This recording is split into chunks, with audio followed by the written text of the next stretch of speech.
My family celebrated when the lawyer read my grandfather's will.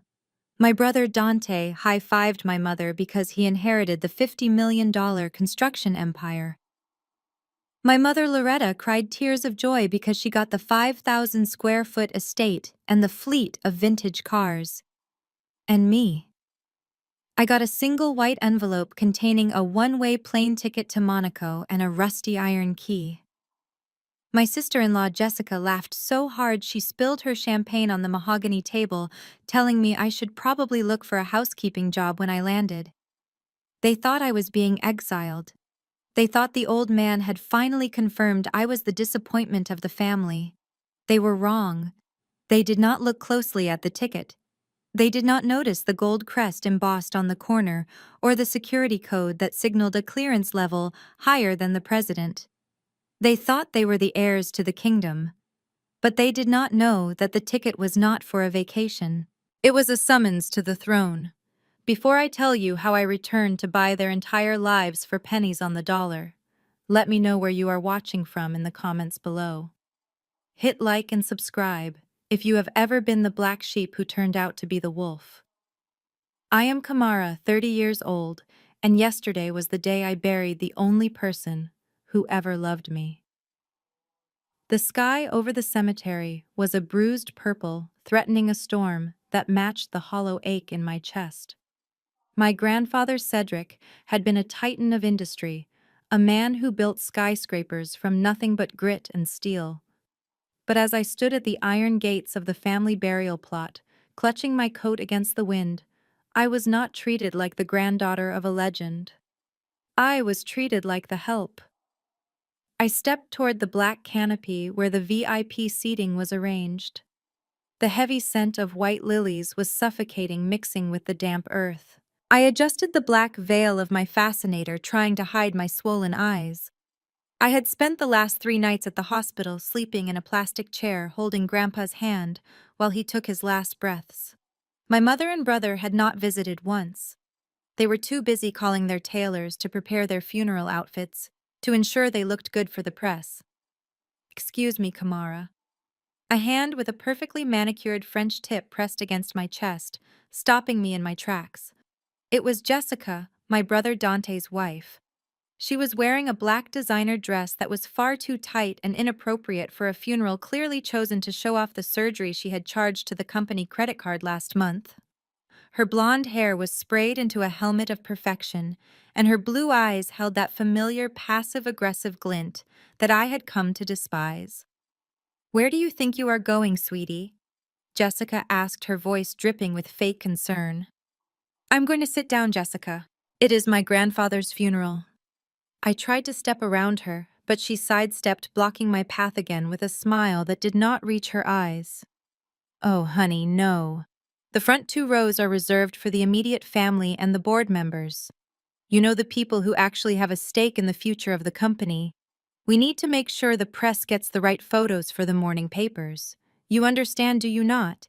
We do not want to overcrowd the frame with people who do not fit the image." I stared at her in disbelief. Immediate family. I was his blood. She was the woman who married my brother because she Googled his last name and saw a dollar sign. "So where am I supposed to sit?" I asked, my voice trembling with suppressed rage. Jessica smiled, pointing a sharp finger toward the back, past the rows of velvet-cushioned chairs, to a few metal folding chairs, set up near the mud where the gravediggers stood. "There is a spot back there next to the security guards and the housekeeping staff. I think Maria is saving a seat for you. You two always got along so well, probably because you have so much in common." My mother Loretta turned around from the front row. She adjusted her massive diamond brooch, looking at me with disdain. "Just go sit in the back, Kamara. Stop making a scene. You are embarrassing us. Dante is about to arrive, and we need the aisle clear." I swallowed the lump in my throat. I wanted to scream. I wanted to tell them that I was the one who managed Grandpa's medication. I was the one who read him the newspaper every morning. But I knew it would not matter. To them, value was measured in stock options and Instagram followers. I walked past the rows of people, whispering past the business partners, who nodded at me with pity, and took my seat on the cold metal chair next to the groundskeeper. He gave me a sad smile and handed me a tissue. He showed me more humanity in 5 seconds than my family had in 30 years. Suddenly, the roar of an engine shattered the solemn silence. A bright orange Lamborghini tore through the cemetery gates, weaving between the headstones before screeching to a halt on the gravel path. My brother Dante. He stepped out wearing sunglasses despite the overcast sky, checking his reflection in the car window. He tossed the keys to the valet like he was at a nightclub, not a burial. He strutted down the aisle, high-fiving a few of his frat brothers, who had shown up and flopped into the front seat next to my mother. "Sorry I am late," he announced loud enough for the priest to pause his prayer. "Had to pick up the new whip. Grandpa would have wanted me to ride in style, right?" My mother patted his hand lovingly. "Of course, baby. You look like a CEO already." I clenched my fists so hard my nails dug into my palms. Grandpa hated flashiness. He drove the same Lincoln Town car for 20 years.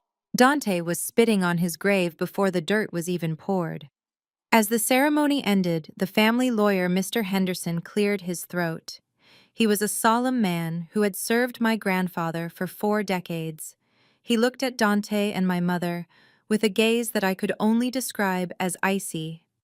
"The reading of the last will and testament will take place immediately at the estate office," Mr. Henderson announced. "The immediate family is required to attend." Dante jumped up, rubbing his hands together. "Finally, let us go get what is ours. Come on, Jessica. Daddy is about to get paid." They started moving toward the limousines. I stood up, intending to hail a cab to go home. There was no point in me going to the reading. I knew they would not want me there. "Miss Kamara." Mr. Henderson's voice stopped me. I turned around. "Yes, Mr. Henderson." "You are expected at the reading as well," he said, clutching his briefcase tightly. "Your attendance is mandatory." My mother scoffed, rolling her eyes. Why? Did Cedric leave her his old book collection? Or maybe his used handkerchiefs? "She does not need to be there, Henderson. She is not part of the business. It is mandatory, madam." Mr. Henderson repeated his tone, leaving no room for argument. We arrived at the lawyer's office, a room smelling of mahogany and old money. Dante sat at the head of the table, spinning in the leather chair that used to be my grandfather's. Jessica sat on the armrest, massaging his shoulders. My mother poured herself a drink from the crystal decanter, not even waiting for the reading to begin. I sat in the corner on a small wooden chair, clutching my purse. I felt like an intruder in my own history. Mr. Henderson opened the thick leather binder. He adjusted his glasses and began to read. "To my daughter Loretta, I leave the family estate at 44 Oak Creek Lane, along with my personal cash reserves and the collection of vintage automobiles." "Yes," my mother shrieked, clapping her hands. "I knew it. Knew. That house is finally mine. I am going to redo the kitchen immediately. That old wood is so depressing." Mr. Henderson continued, his voice monotone. "To my grandson Dante, I leave the Brooks Construction Group and all its subsidiaries, along with the intellectual property rights and the downtown headquarters." Dante slammed his fist on the table in triumph. "Boom! That is what I am talking about.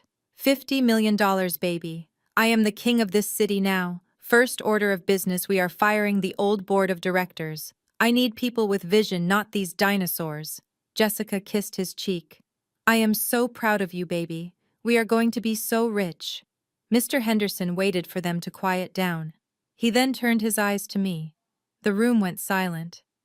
Dante smirked. "Go on, Henderson. What did he leave the reject?" "A coupon for a therapy session." "To my granddaughter Kamara." Mr. Henderson read, his voice softening slightly. "I leave the contents of this envelope." He slid a thin cream-colored envelope across the polished table. It looked pathetic next to the stacks of deeds and certificates Dante and Loretta had received. I reached out and took it. My hands were shaking. I opened the flap. Inside there were only 2 items. A single plane ticket and a heavy old-fashioned iron key with the number 77 engraved on it. I pulled out the ticket. It was a one-way flight to Monaco departing tonight at 11 p.m. Dante burst out laughing. A plane ticket. He literally told you to get lost. That is classic. Grandpa really said, "Here is a ticket, do not come back." My mother sipped her whiskey, shaking her head with a cruel smile. "It is for the best, Kamara. You never fit in here. Monaco has good hotels. Maybe you can find a job as a maid or a waitress. With your experience filing papers, maybe they will let you work at the front desk if you are lucky. Just do not expect us to send you money when you run out." Jessica giggled. "Do not worry, Kamara. I will take good care of your room. I have been wanting to turn it into a walk-in closet for my shoes. This works out perfectly." I looked down at the ticket. My family saw a dismissal. But I saw something else. I had worked in compliance for years. I knew details. And I saw the logo printed faintly on the background of the ticket. It was not a commercial airline logo.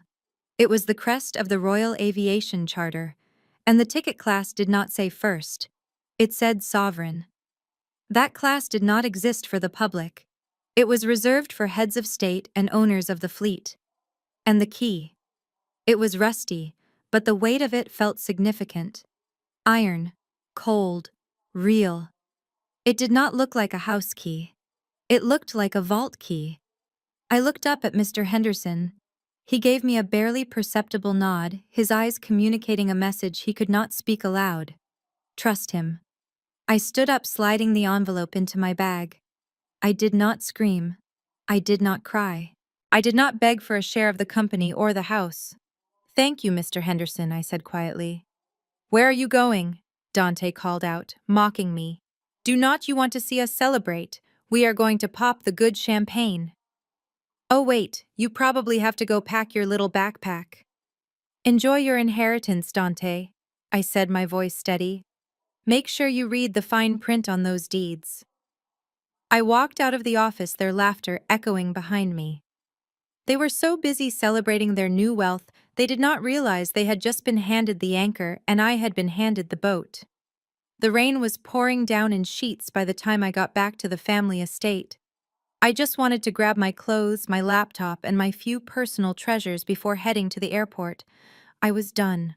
I was ready to leave this toxic hellhole forever. But as the taxi pulled up to the driveway, I gasped. My belongings were not in my room.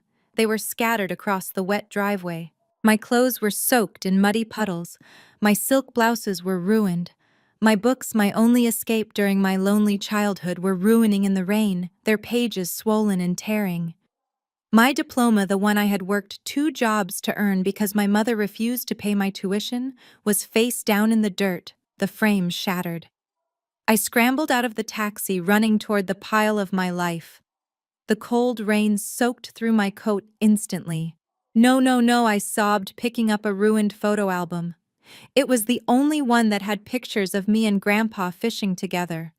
The water had soaked through, blurring his face. The front door opened. Dante stood there, leaning against the frame, holding a glass of scotch.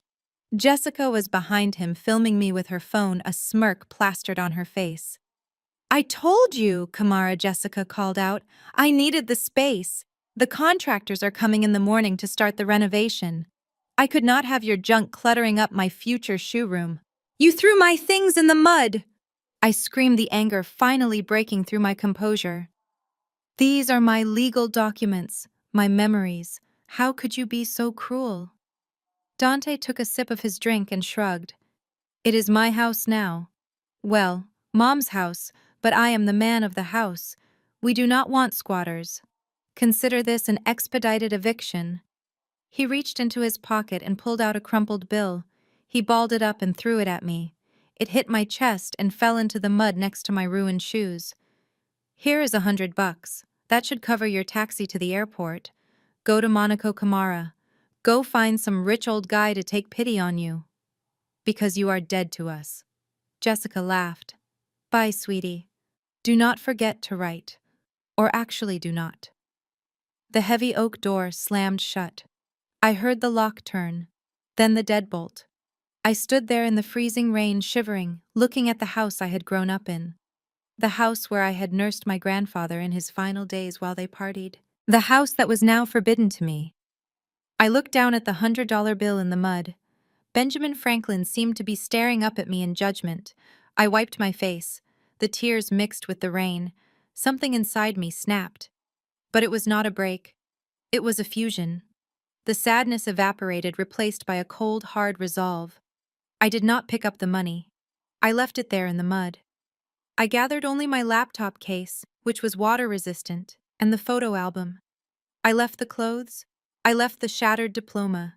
I left the life of the unwanted daughter behind in that driveway. I got back into the taxi. The driver looked at me with wide eyes. "Where to, miss?" he asked. "JFK Airport." I said, my voice devoid of emotion. "Private terminal." As the taxi pulled away, my phone buzzed. I pulled it out. It was a text message from a number I did not recognize. The country code was +377. Monaco. I opened the message. Status airborne. Destination Monte Carlo. "We are tracking your arrival, Madam Chairwoman. The Board of Directors of Phoenix Holdings is awaiting your command. Your grandfather prepared everything. The game begins now." I looked out the window as the family estate disappeared into the rainy darkness. Dante thought he had won. He thought he was the king. But as I clutched the iron key in my pocket, I realized the truth. He had inherited the house, but I had inherited the bank that owned the mortgage. I leaned back against the seat, and for the first time in years I smiled. It was not a nice smile. It was the smile of a hunter who just realized the prey has walked into the trap. Monaco, here I come. The taxi dropped me off at the curb of JFK Airport Terminal 4. I stood there for a moment, shivering in the cold, damp air. My coat was heavy with rain, and mud splattered my ankles.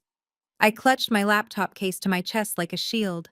Around me, people were rushing with luggage carts, shouting at drivers and hugging loved ones. I felt invisible. I felt like a ghost haunting the living. I looked at the digital ticket on my phone. It had a QR code, but it also had that strange gold crest. I assumed I would have to go to the main counter and beg them to print a boarding pass because my phone screen was cracked from when Dante threw my bag. I walked toward the automatic doors, bracing myself for the bright lights and the judgment of the crowds. I looked like a homeless person who had wandered into an international airport. "Excuse me, miss." A large man in a dark suit stepped in front of me before I could even touch the door handle. He was not TSA. He looked like Secret Service. Earpiece, tailored suit, serious eyes. I flinched, stepping back. "I am sorry. I have a ticket. I am just trying to get to the check-in counter. Please do not kick me out." The man looked at my phone screen, then up at my face. His expression softened instantly. He did not look at me with disgust like my family did. He looked at me with reverence. "We have been expecting you, madam. Please do not use the public entrance. You will catch a cold." He tapped his earpiece. "Target acquired." Escorting the principal to the Sovereign Lounge. He gestured toward a sleek black SUV parked just a few feet away with tinted windows. I hesitated. This felt like a mistake. Maybe Dante had called the cops on me. Maybe this was a trap. "I am not the principal. My name is Kamara. I think you have the wrong person." The man smiled gently. "We do not make mistakes, Miss Brooks. Please, the car is heated." I got in. The warmth hit me instantly, wrapping around my frozen bones. We drove for maybe 5 minutes, bypassing the chaotic terminals and heading toward a secluded part of the airport I did not even know existed. We stopped in front of a glass building that looked more like a modern art museum than an airport terminal. There were no lines, no metal detectors, no screaming children, just silence and marble floors that reflected the soft ambient lighting. A team of 3 staff members stood waiting. One took my muddy bag without flinching. Another handed me a steaming hot towel scented with lavender. "Welcome, madam. Your flight is fueled and ready for departure at your command." I followed them onto the tarmac. Sitting there under the floodlights was not a commercial airliner. It was a Gulfstream G700. It was massive, sleek, and silver, shining like a blade in the night. I had seen these planes in magazines, but I never thought I would be close enough to touch one. I walked up the stairs. My muddy sneakers left faint prints on the plush carpet, but nobody said a word. The interior was unlike anything I had ever seen. It was not just a plane, it was a living room in the sky. Cream-colored leather seats that looked more like thrones, a dining table set with crystal glassware, a bedroom in the back. The air smelled of fresh orchids and expensive leather. I stood in the entryway, dripping water onto the floor, feeling overwhelmingly out of place. I was a fraud. I was the girl who sat next to the help at the funeral. I did not belong here. "You can stop shaking, Kamara. You are safe now." A voice came from one of the leather armchairs. I turned around. A man was sitting there sipping an espresso. He was an older black man with silver hair and a sharp tailored navy suit. He had the kind of presence that commanded a room without raising a voice. I recognized him immediately. Laurent. He was my grandfather's shadow.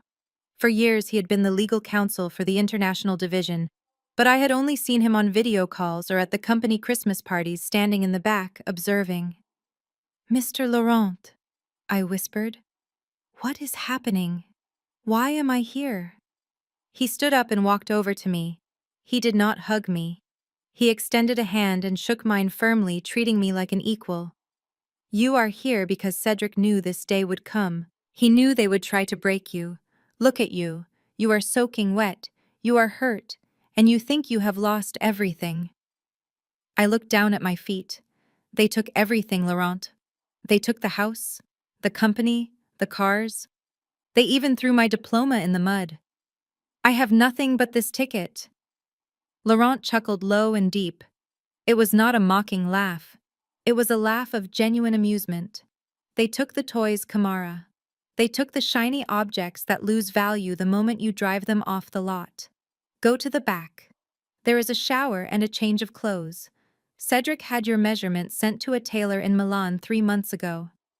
Get changed. Wash off the mud. We have work to do before we land in Monaco." I did as I was told. The shower was hot and strong, washing away the graveyard dirt and the rain. I scrubbed my skin until it was red, trying to scrub away the feeling of Jessica's pity and Dante's cruelty. When I stepped out, I found a garment bag hanging on the door. Inside was a cream-colored cashmere power suit. It fit me perfectly. It was elegant, professional, and screamed money. I put it on. I looked in the mirror. The sad, wet girl from the funeral was gone. The woman looking back at me looked like she owned the plane. I walked back out to the main cabin. The plane had taken off while I was showering. We were cruising smoothly above the clouds. The city lights of New York were fading behind us. Laurent was sitting at the dining table. He had spread out a series of red leather binders and a laptop. "Sit down, Madam Chairwoman," he said, gesturing to the seat opposite him. I sat down. I touched the leather of the binder. "What is this?" "This," Laurent said, opening the first binder, "is the reality. Your family thinks they inherited an empire. What they actually inherited is a house of cards." He spun the laptop around so I could see the screen. It was a spreadsheet, a very complex one. But I was a compliance officer. I knew how to read numbers. I saw the columns. Assets, liabilities, loans. I scanned the numbers. My eyes widened.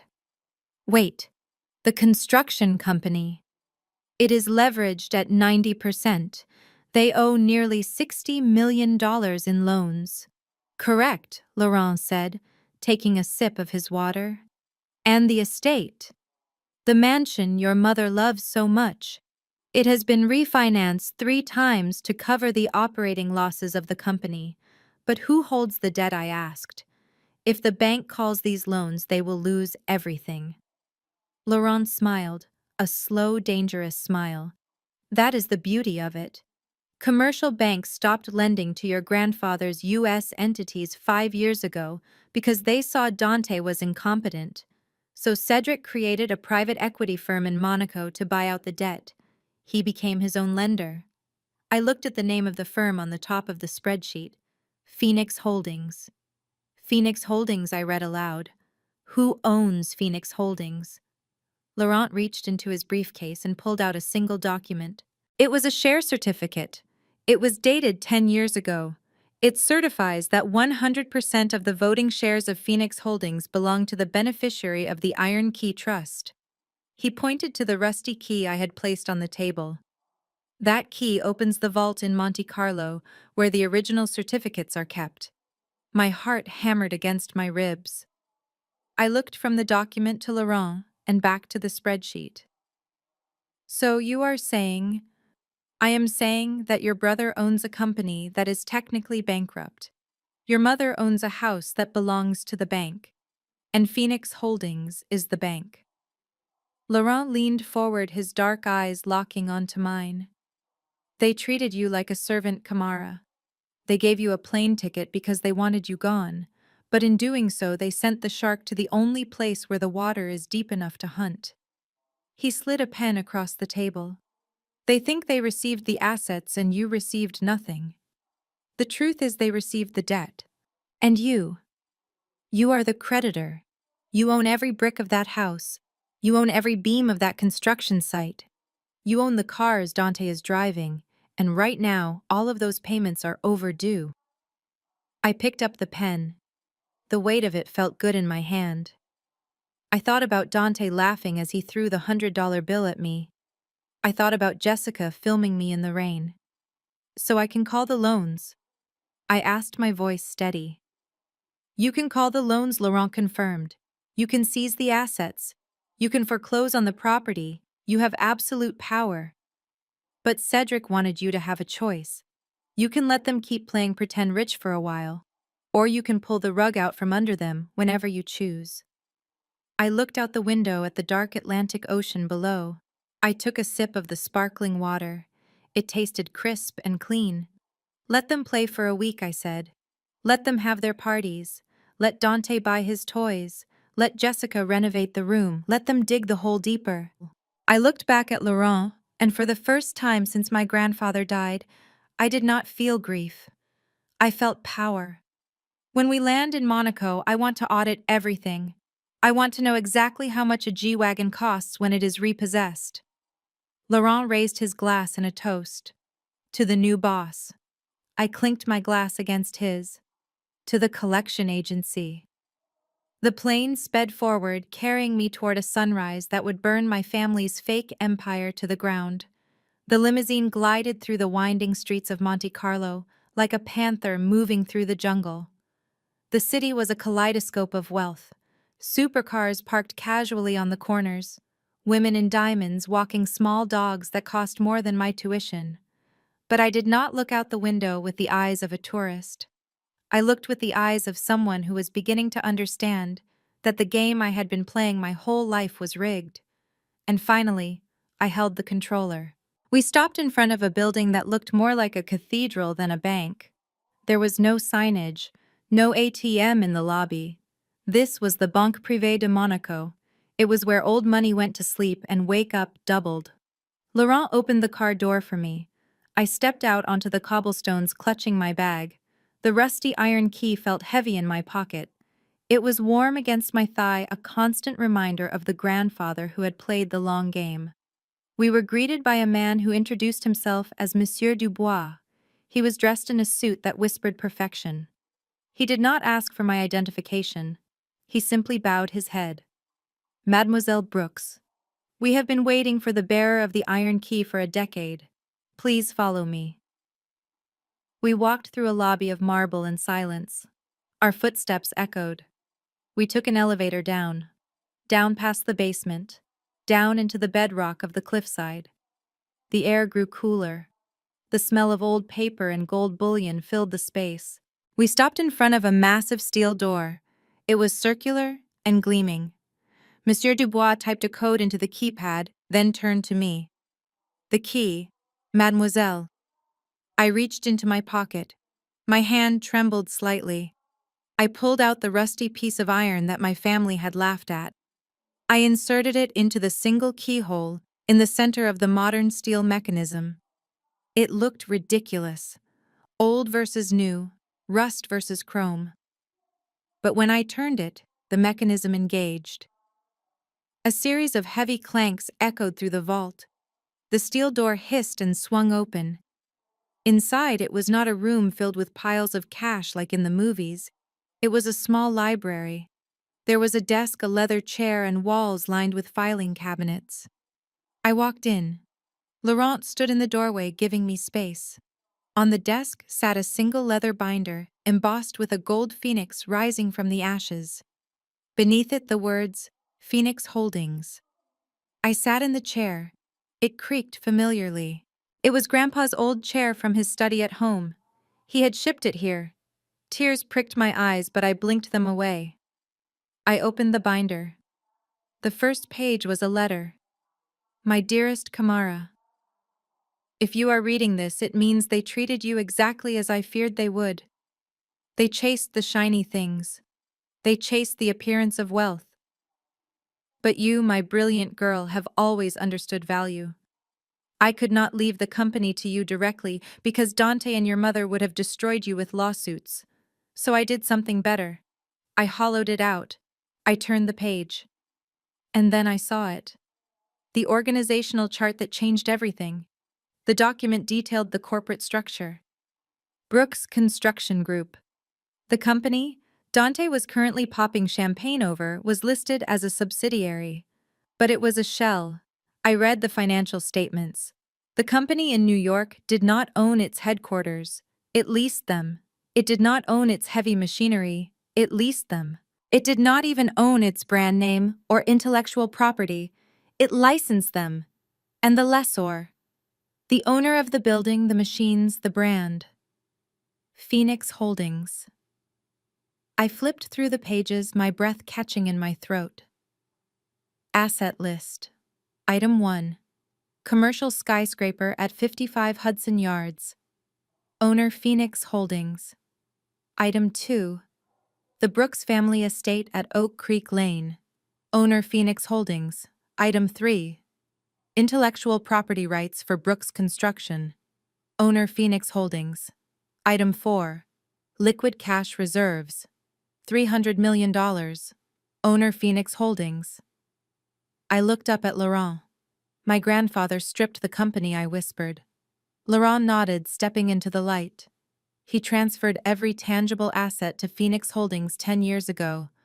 Then he leased them back to the U.S. company at a very high interest rate. Your brother inherited a company that generates revenue, yes, but it owes 90% of that revenue to you. I looked back at the papers. Dante was not a CEO. He was a tenant. And I was the landlord. And the estate, I asked. The house my mother is currently renovating. Laurent smiled. It is company housing. Owned by Phoenix. Your mother signed a lease agreement 5 years ago without reading it, thinking it was tax paperwork. The lease has a clause.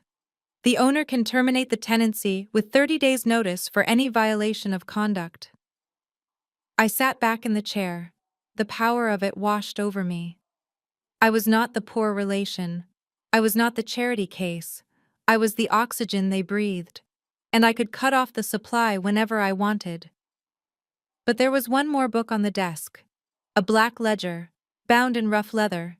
It looked different from the official documents. What is this? I asked, pointing to the black book. Laurent's expression darkened.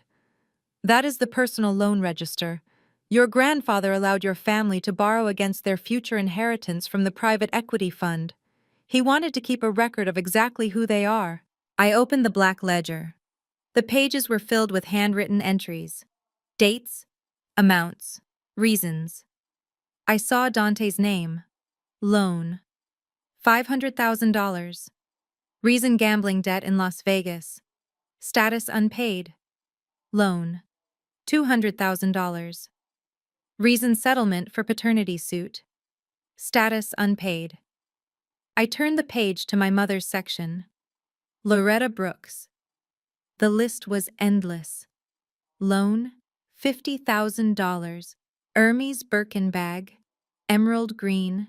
Loan, $100,000. cosmetic surgery facelift. But then my finger stopped on an entry dated 6 months ago. It was the largest single entry. Loan. $2 million. Reason investment in art gallery for personal associate named Marcus. Age 22. I froze. Marcus. My mother had been crying poverty for years, telling me she could not afford to help me with grad school, telling me we had to tighten our belts. Yet she had funneled $2 million of borrowed money to a boy younger than me to open a fake art gallery. I felt a cold rage settle in my stomach. It was colder than the rain I had stood in. So she has a boyfriend, I said, my voice flat. A boyfriend she is funding with my money. Technically with Phoenix Holdings money, Laurent corrected. But since you are Phoenix Holdings, yes. She is spending your money on her lover while telling you to find a job as a maid. I closed the black ledger. The sound echoed in the quiet vault like a gunshot. I stood up. I picked up the organizational chart and the black ledger. I did not need to see any more. Monsieur Dubois, I said, turning to the banker. Yes, mademoiselle. I need access to the corporate accounts, specifically the accounts receivable. I want to know exactly when the next payment from Brooks Construction is due. It is due tomorrow, mademoiselle, $1.5 million for the quarterly equipment lease. I smiled. A smile that would have terrified Dante if he could see it. Excellent. If the payment is late, even by 1 minute, I want you to trigger the default clause. And what about the personal loans? Laurent asked, nodding toward the black ledger. I ran my hand over the cover of the book.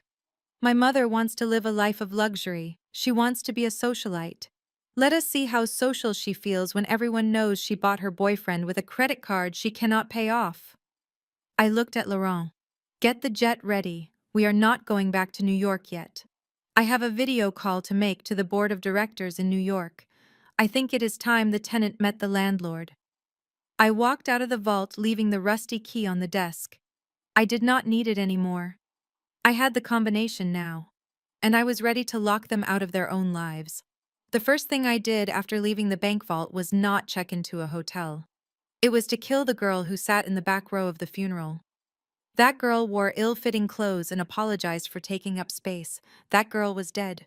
I walked into the most exclusive salon in Monte Carlo. The receptionist looked up, ready to turn me away because I was still wearing the clothes I had traveled in, but Laurent stepped in behind me. He whispered 2 words into her ear. Phoenix Holdings. Her attitude shifted instantly. I was ushered into a private glass-walled room overlooking the harbor. I looked at myself in the mirror. My hair was pulled back in a messy bun, frizzy from the New York rain. My eyes looked tired. Cut it all off, I said to the stylist. He hesitated, holding up a strand. Are you sure, madame? You have such length. I am not the same person I was this morning, I replied. I want sharp lines. I want power. I want to look like the person who signs the checks, not the one who asks for them. 40 minutes later, the tired girl was gone.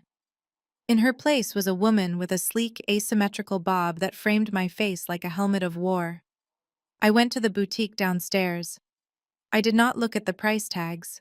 I bought a structured white blazer trousers that cost more than my brother's car payments and stilettos that clicked against the marble floor like gunshots.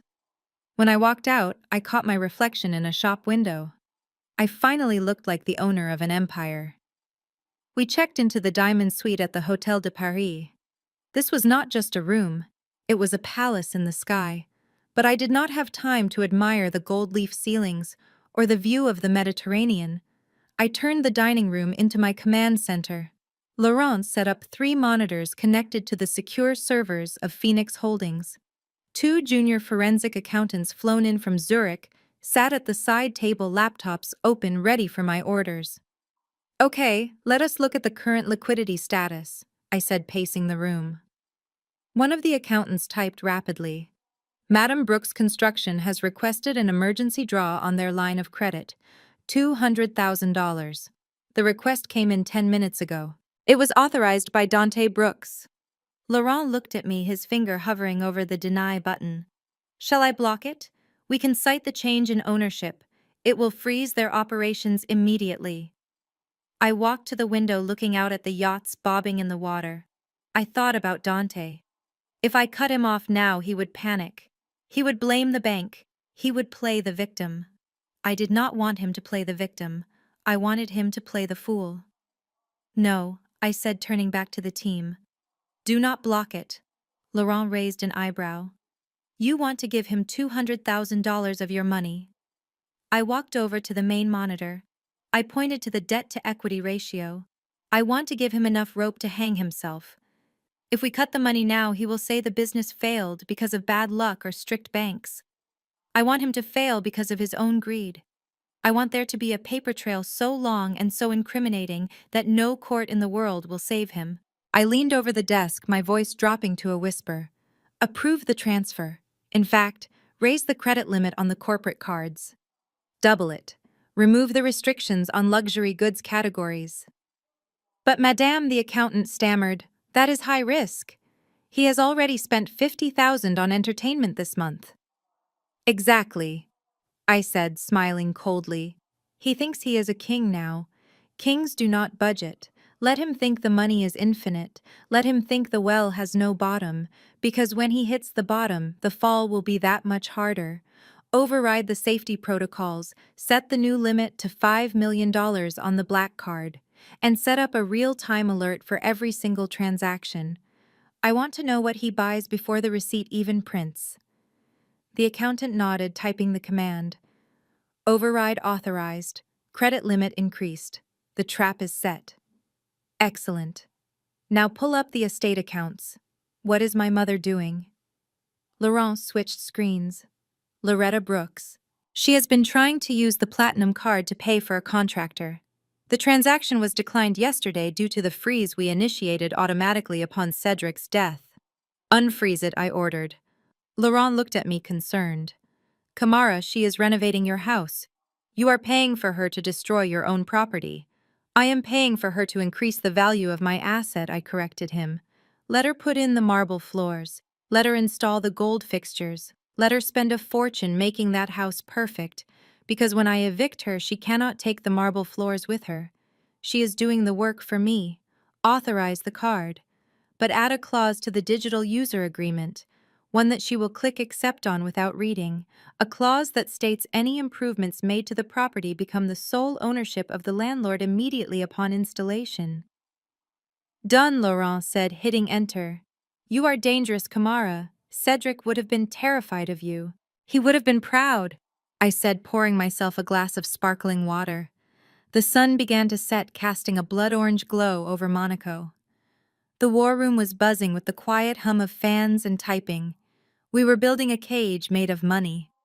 My phone pinged on the table. It was a notification from Instagram. I had created a burner account to follow my family without them knowing. I picked up the phone. There was a new post from Dante. The photo was high definition. He was standing in the driveway of the estate. The driveway where he had thrown my clothes in the mud less than 24 hours ago. Behind him sat a brand new lime green Lamborghini Aventador. The bow was still on the hood. He was wearing a suit that was too shiny, holding a bottle of champagne. The caption read, King of the City, new toy for the CEO. They said I could not do it, but look at me now. Haters gonna hate. Hashtag blessed, hashtag empire, hashtag new money. I looked at the timestamp, posted 2 minutes ago. Transaction alert on my monitor. Lamborghini dealership, New York, $350,000. Approved. He had bought the car with the credit limit I had just raised. He thought he was spending the company's profits. He was actually signing a confession of embezzlement. I tapped the screen, zooming in on his smug face. He looked so happy, so invincible. He had no idea that the car he was leaning on was technically mine. He had no idea that the gas in the tank was paid for by the sister he had exiled. I double-tapped the photo, giving it a like. Go ahead, Dante, I whispered to the empty room. Drive it fast. Break it in for me.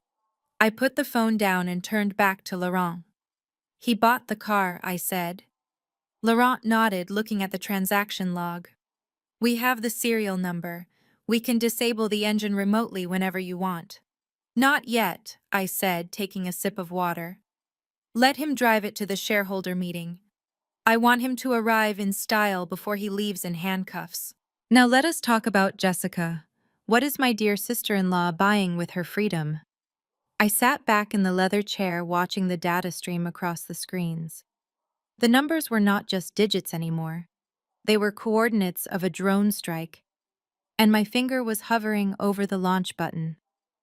Back in New York, the party of the century was underway at the Gilded Lily, one of the most exclusive rooftop lounges in Manhattan. My brother Dante had rented out the entire VIP section. He wanted the world to know that the new CEO of Brooks Construction had arrived. Through the live feed of the club's security cameras, which I had accessed using the administrator passwords from Phoenix Holdings, I watched them celebrate a victory that did not exist. The table was overflowing with excess. Bottles of Ace of Spades champagne sparkled under the strobe lights. Towers of seafood that nobody was eating sat melting in the heat. Jessica was holding court in the center, surrounded by a group of women who I knew for a fact had made fun of her cheap shoes just last week. Tonight, however, they were listening to her every word because she was wearing a diamond necklace that belonged to the estate collection. Dante was standing on the leather sofa, pouring champagne onto the floor.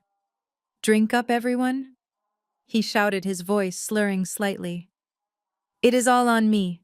The Brooks family runs this town now. No more budgets, no more limits." I watched from my hotel room in Monaco, sipping my tea. The contrast was almost poetic. They were loud, messy, and desperate for validation. I was silent, calm, and holding the kill switch. My phone buzzed with a transaction alert. Merchant, the Gilded Lily. Amount $50,000. Item, bottle service and venue fee. I smiled. He was trying to pay the bill. I opened the banking command center on my laptop. I saw the request hit the server. It was pending approval. My finger hovered over the enter key. I could decline it immediately, but that would be too simple. I wanted him to feel the panic. I wanted him to feel the eyes of his fake friends judging him. I waited until the waiter had presented the card machine. I waited until Dante had pulled out the heavy black titanium card with a flourish, making sure everyone saw it. "Run it," he said arrogantly, "and add a $5,000 tip for yourself." The waiter smiled, bowing his head. "Thank you, Mr. Brooks." He inserted the card. The machine beeped. Processing. I hit the button. Action: suspend account. Reason: suspected fraud. Location: mismatch. On the screen in the club, the waiter's smile faltered. He looked at the machine, then at Dante. "I am sorry, sir. The card was declined." The music seemed to stop in that corner of the room. Jessica froze mid-laugh. The hanger-on friends exchanged awkward glances. "Decline?" Dante laughed nervously. "That is impossible. That is a black card. It has no limit." "You probably inserted it wrong. Do it again." The waiter sighed but obliged. He swiped the card this time. I hit the button again. Action: hard block. Contact bank required. The machine let out a loud, angry buzz. A red light flashed. "Sir, it says do not honor. The bank has flagged the card. Do you have another form of payment?" Dante's face went from flush red to pale white. He patted his pockets. He pulled out his wallet. He tried a second card. The corporate expense card. I blocked that one too. Declined. He tried his personal debit card. Declined. The whispers started. I could hear them through the audio feed. I thought he was rich. Maybe the inheritance is a lie. This is so embarrassing. Jessica stood up, her face twisting in fury. She grabbed Dante's arm, digging her nails into his suit jacket.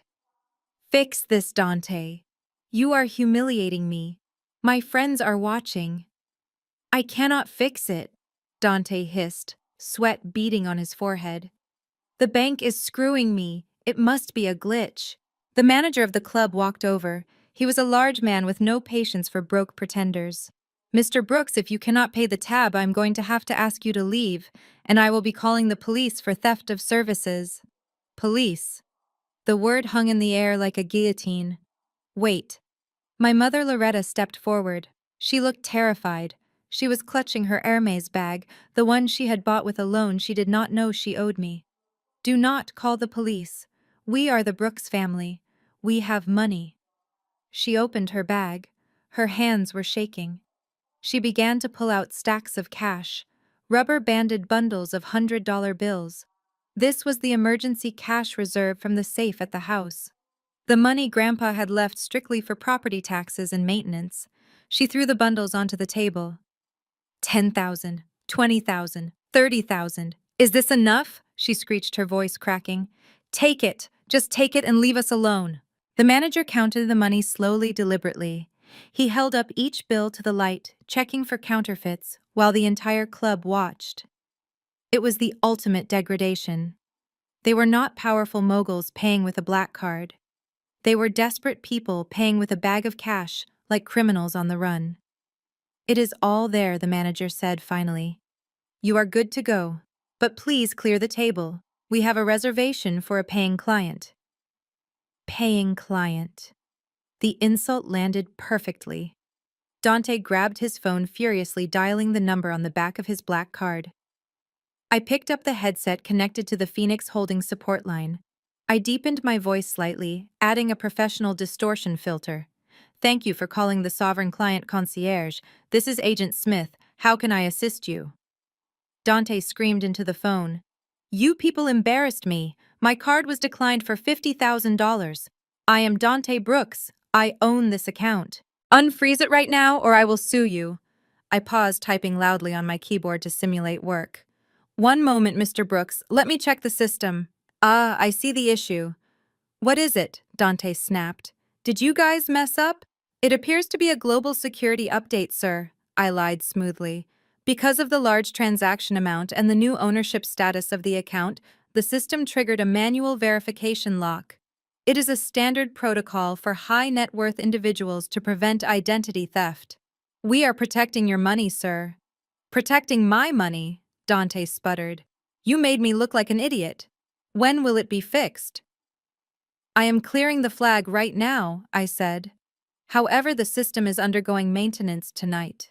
It should be fully operational by tomorrow morning. You will have full access to your funds then. We apologize for the inconvenience. So it works tomorrow? Dante asked, his voice desperate for reassurance. Yes, sir. Tomorrow you can spend as much as you like. I hung up.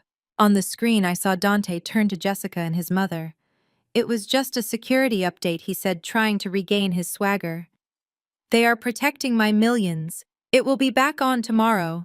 Let us go to another club. I have some cash left. They walked out of the club, leaving the unfinished champagne behind. They looked relieved. They thought it was a glitch. They thought the nightmare was over. I took off the headset. Tomorrow, I whispered. Tomorrow was the day the heavy machinery lease was due. Tomorrow was the day the mortgage payment for the estate was scheduled to be pulled. Tomorrow was not going to be a good day for Dante Brooks. I closed the laptop and walked to the balcony. The lights of Monte Carlo twinkled below. They were beautiful. And unlike the lights of New York, they were real. Let them sleep, I thought. Because when they wake up, the landlord is coming to collect. The sun rose over the skyline of New York City, casting long shadows across the steel skeleton of the Brooks Tower. It was supposed to be the crown jewel of the company, a 40-story luxury condominium complex that would cement our family name in the history books. From my hotel room in Monaco, I pulled up the live feed from the construction site security cameras. I sat on the balcony with a croissant and a cup of tea, ready to watch the demolition of my brother's ego. Dante arrived at the site at 9 a.m. sharp. He was not wearing a hard hat or safety boots. He was wearing a three-piece Italian suit and loafers that cost more than the monthly salary of the workers he was about to address. He stepped out of his new lime green Lamborghini, leaving it parked directly in the loading zone, blocking two cement trucks. He walked onto the dusty site like he was walking a red carpet. I zoomed in on the camera feed. I could see Mr. Jacobson, the site foreman, walking over to him. Mr. Jacobson had been with my grandfather for 30 years. He was a man of integrity, a man who had taught me how to read blueprints when I was just a little girl. Dante did not shake his hand. He waved a piece of paper in Mr. Jacobson's face. I turned up the volume on the audio feed. "Pack your things, Jacobson!" Dante shouted, his voice echoing off the steel beams. "You are fired." Mr. Jacobson looked confused. He took off his hard hat. "Excuse me, Mr. Brooks. We are in the middle of the critical pouring phase. If I leave now, the schedule will slip." "I do not care about the schedule," Dante sneered. "I care about image. You represent the old way of doing things. Grandpa is dead. I am the CEO now. I want a foreman who understands modern aesthetics, not some old man who smells like wet concrete. Get off my site." My blood boiled. Mr. Jacobson had carried this company on his back. Dante turned to the group of workers who had gathered. "Listen up, everyone. There is a new sheriff in town. From now on, we are cutting the lunch breaks to 30 minutes, and if I see anyone slacking off, you will join Jacobson in the unemployment line. Now get back to work." He clapped his hands expectantly, waiting for the hustle and bustle to resume. But it did not. At exactly 9:15 a.m. I hit the execute command on my laptop.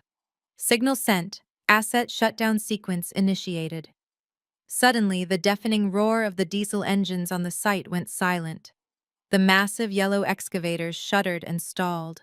The towering cranes, which had been swinging steel beams through the air, froze in mid-movement. The cement mixers stopped spinning. The silence was instant and terrifying. It was not a quiet silence.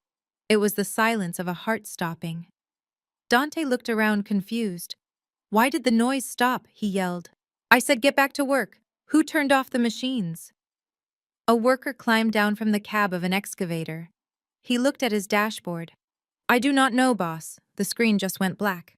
"It says remote lockout active." Remote lockout. Dante stormed over to the machine. "What are you talking about? Kick it. Start it up again." Before the worker could answer, a convoy of 3 black heavy-duty trucks rolled onto the site. They were not branded with the Brooks Construction logo. They bore the gold crest of Phoenix Holdings Asset Management. 6 men in tactical vests stepped out. They looked like a SWAT team for heavy machinery. The leader walked straight up to Dante. "Dante Brooks," the leader asked, checking a clipboard. "Yeah, that is me." Dante puffed out his chest. "Who are you and why are your trucks blocking my site?" "I am the recovery agent for Phoenix Holdings. We are here to repossess the fleet." "Repossess?" Dante laughed nervously. "You must be crazy. We own these machines. My grandfather bought them years ago." The agent shook his head calmly. "Incorrect. Your grandfather sold these machines to Phoenix Holdings 10 years ago and leased them back. The lease agreement states clearly that upon the death of the primary signatory, Cedric Brooks, the lease is automatically terminated unless renewed by the new owner within 24 hours. Dante turned pale. "Renewed? Nobody told me to renew anything." The agent continued, ignoring him. "Furthermore, the lease stipulates that any unauthorized personnel attempting to operate the machinery constitutes a breach of contract. You are unauthorized, Mr. Brooks. Boys, load them up." The team moved with military precision. They bypassed the locked ignitions using master keys. One by one, the massive machines roared back to life, but this time, they were being driven by the repo agents onto the flatbed trucks. Dante ran after them, waving his arms like a maniac. "Stop! You cannot take them. We have a concrete pour scheduled for today. If that concrete hardens inside the mixers, it will ruin the whole foundation. You will cost me millions." The agent stopped and looked at Dante with zero sympathy. "That sounds like a tenant problem, not a landlord problem. Please step aside or I will have you removed for interfering with asset recovery." Mr. Jacobson, who was packing his box by the gate, stopped to watch. A small smile appeared on his weathered face. He tipped his hat to the repo agent and walked away whistling. Dante was hyperventilating. His phone started ringing. It was the investors. They must have heard the site was shutting down. He ignored the calls. Wait," Dante pleaded, grabbing the agent's arm. "Can we make a deal? I can pay. I have money. How much to leave them here for just one more week? The agent pulled his arm away. I do not have the authority to negotiate. You have to speak to the director of assets at Phoenix Holdings. He handed Dante a business card. It was thick black cardstock with a single phone number embossed in gold. Call this number. If they say stop, we stop. If not, we take everything down to the last screwdriver. The agent turned his back and signaled for the first crane to be dismantled. Dante stared at the card. His hands were shaking so badly he almost dropped it. He looked at his shiny Lamborghini, then at the empty, silent construction site. The king of the city was ruling over a graveyard. He pulled out his phone and dialed the number. In my hotel room in Monaco, my secure line began to ring. I put on my headset. I opened the voice modulation software on my laptop. I adjusted the pitch to lower my voice and add a metallic distortion, making me sound like a computer-generated nightmare. I took a sip of tea. I watched the screen as Dante held the phone to his ear, sweating in his expensive suit. I clicked answer. Phoenix Holdings, Director of Asset Management speaking. Identify yourself. Dante's voice came through, trembling. Hello. This is Dante Brooks, CEO of Brooks Construction. There has been a misunderstanding. Your men are taking my machines. I need you to tell them to stop. I leaned back in my chair. Mr. Brooks, there is no misunderstanding. You failed to renew the lease. You fired the site safety officer, Mr. Jacobson, which is another violation of our contract. And your credit rating has just been flagged for suspicious activity at a nightclub last night. You are a high-risk client. Dante stammered. Look, I can fix all of that. I have the money. My grandfather left me this company. Your grandfather left you a company that rents from us, I interrupted. And right now you are behind on rent. Please, Dante begged. If you take the machines, the project dies. If the project dies, I lose the investors. I will lose everything. Just name your price. I will pay double. I smiled. The desperation was sweet. Double, you say? Yes, double. Just tell them to stop. Very well, Mr. Brooks. I will grant you a temporary extension. 48 hours. But the fee is not double. It is triple. And I want it wired directly to our offshore account within the hour. If the money is not there by 10 a.m., the trucks leave. Triple. Dante choked. That is almost $2 million. You have 58 minutes, Mr. Brooks. Do you want to be a CEO? Or do you want to be a failure? I hung up before he could answer. I watched on the screen as Dante screamed in frustration, kicking the tire of his Lamborghini. He frantically started dialing his bank. He was going to drain the company's operating cash to pay me. He was going to use the money meant for the workers' wages to rent back the machines he thought he owned. He was digging his own grave with a shovel I had just rented to him. I signaled the repo agent via text. Hold position. Wait for the wire transfer. Then give him his toys back for 2 days. We will come back for them later. I took off the headset. My hair was perfect. My tea was still warm. And my brother was about to bankrupt himself to pay me for equipment I already owned. I turned to Laurent. Send a bonus to Mr. Jacobson, too. And offer him a consulting contract with Phoenix. I think he deserves a paid vacation to Monaco. The game was getting fun. While Dante was busy begging for his construction equipment back, my sister-in-law Jessica was waging her own war at the family estate.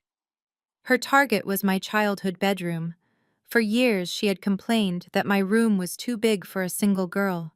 She said it was wasted space. Now that I was gone, she wasted no time in claiming it. I switched the camera feed on my monitor from the construction site to the interior security cameras of the mansion. The timestamp showed it was 10:15 in the morning. Jessica was standing in the hallway wearing a matching pastel yoga set that cost more than a mortgage payment. She was holding a green smoothie in one hand and pointing a manicured finger at the door to my room. "Tear it down," she commanded. Standing next to her was Mike, a local contractor who had done work for my grandfather for years. Mike looked uncomfortable. He was holding a sledgehammer, but he was not swinging it. "Mrs. Brooks, Mike said hesitantly. Are you sure about this? We have not pulled the permits yet, and honestly, that wall looks load-bearing. I really think we should wait for the architect to review the blueprints. Jessica rolled her eyes, letting out an exaggerated sigh. Mike, do not be such a coward. It is just drywall. I want an open-concept yoga studio and gym. I need the natural light from Kamara's room to flow into the hallway. Just knock it down. I am paying you to smash things, not to think. But the permits, Mike insisted. If the city inspector drives by and sees the dumpster outside without a permit posted in the window, we could get in big trouble. I am the lady of this house, Jessica snapped, her voice rising an octave. My husband owns this town. The inspectors work for us. Do you really think they are going to find the Brooks family? Now swing the hammer, or I will find someone who will. Mike sighed. He adjusted his grip on the sledgehammer. He looked at my bedroom door one last time, almost apologetically. All right, Mrs. Brooks. You are the boss. He swung. The sound of the sledgehammer crashing through the plaster was loud and violent. It felt like a physical blow to my chest, even from thousands of miles away. That room was my sanctuary. It was where I hid when my mother ignored me. It was where I studied for law school while my family partied downstairs. And now Jessica was erasing it to make room for her Peloton bike and yoga mats. I watched as the dust settled. Mike took another swing, then another. A large hole opened up in the wall, revealing the wooden beams underneath. I leaned closer to my screen. I smiled. Mike was right. That was a load-bearing wall. My grandfather had told me specifically when I was 12 years old never to hang heavy shelves on that wall because it supported the entire roof structure of the east wing. But Jessica did not know that. And she did not care. Keep going, she cheered, clapping her hands. Open it up. I want it all gone by lunch. I picked up my phone. I did not call Jessica. I called the City Department of Buildings. Specifically, I called the direct line of Mr. Vance, the chief inspector. He was a stickler for the rules, a man who hated entitled rich people who thought they were above the code. I had tipped him off via an anonymous email 10 minutes ago, attached with a time-stamped photo of the unpermitted dumpster in the driveway. I watched the camera feed. 10 minutes passed. Mike was sweating, knocking out chunks of the wall. The ceiling began to make a groaning sound. Did you hear that? Mike asked, pausing. It is just the house settling, Jessica dismissed. Keep going. Suddenly the front doorbell rang. It was not a polite ring. It was a long, authoritative press. Jessica groaned. Who is that now? Probably the caterers for tonight. She walked to the front door and threw it open. Standing there was not a caterer. It was Mr. Vance, wearing a neon yellow safety vest and holding a clipboard. Behind him were 2 police officers. Jessica stepped back, confused. Can I help you, Mrs. Brooks? Mr. Vance said, his voice booming. I am Chief Inspector Vance. We received a report of unpermitted structural demolition at this address. Jessica crossed her arms. We are just doing a little remodeling. It is interior work. We do not need a permit for that. Mr. Vance pushed past her, walking straight into the hallway. He saw the dust. He saw the hole in the wall. He saw the exposed beams that were beginning to buckle under the weight of the roof. His face turned red. Stop, he yelled at Mike. Stop immediately. Put the hammer down. Mike dropped the hammer, looking relieved. I told her, Inspector. I told her we needed a permit. Mr. Vance turned to Jessica. You are removing a Class A load-bearing support wall without shoring up the ceiling. Do you have any idea what you have done? You have compromised the structural integrity of the entire east wing. The roof could collapse at any moment. Jessica scoffed. Do not be dramatic. It is just a wall. It is a violation of State Building Code Section 402, Mr. Vance barked. Officer, issue a stop work order immediately. Red tag the building. Jessica laughed nervously. Red tag. What does that mean? It means this house is now uninhabitable, Mr. Vance said, slapping a bright red sticker onto the pristine white wall of the hallway. It means you cannot live here until the structural damage is repaired and inspected. Everyone out. Now. What? Jessica shrieked. You are kicking me out of my own house. Do you know who my husband is? I do not care if your husband is the Pope, Mr. Vance said, writing furiously on a ticket. You created a dangerous condition, and since you proceeded without a permit, the fine is triple the standard rate. He tore off the ticket and handed it to her. That is a citation for $200,000. Plus, you will need to hire a structural engineer to draft an emergency stabilization plan before you are allowed back inside. $200,000, Jessica screamed, looking at the ticket like it was toxic waste. That is insane. I am not paying that. Then we will place a lien on the property, Mr. Vance said calmly. And since the property is owned by a corporate entity according to my records, the lien will automatically trigger a default on your occupancy agreement. Jessica froze. How did he know about the corporate ownership? Get out, Mr. Vance ordered, pointing to the door. Or I will have you arrested for reckless endangerment. Jessica looked at Mike, who was already packing up his tools and running for the door. She looked at the hole in the wall. She looked at the red sticker that ruined her aesthetic. She grabbed her purse and ran out onto the front porch. The police officers began taping yellow caution tape across the front door. The beautiful mansion, the symbol of her status, now looked like a crime scene.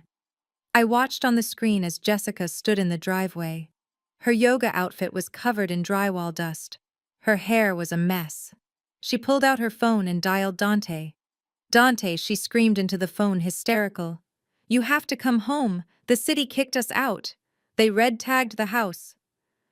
I could hear Dante's voice on the other end shouting over the noise of the construction site. What do you mean kicked out? I am dealing with a crisis here too. They took the machines, Jessica. They took the excavators. Jessica was not listening. She stared up at the window of my bedroom, the room she had tried to destroy, the room that had fought back. Her eyes narrowed. A look of dawn realization crossed her face. The inspector showed up 10 minutes after we started, she whispered. He knew exactly where to look. He knew about the corporate ownership. She screamed at the phone, her voice breaking with paranoia. It is her, Dante. It is Kamara. She did this. She called them. I know she did, Dante yelled back. You are crazy. She is on a plane to Monaco. She is crying in a cheap hotel room right now. No, Jessica yelled, throwing a rock at the house. She is watching us. I can feel it. That witch cursed this house. She the house, Dante. She looked directly into the security camera lens above the garage door. For a second, our eyes met across the digital divide. I sat in my hotel room in Monaco and took another sip of my tea. You are right, Jessica, I whispered to the screen. I am watching. And I am not crying.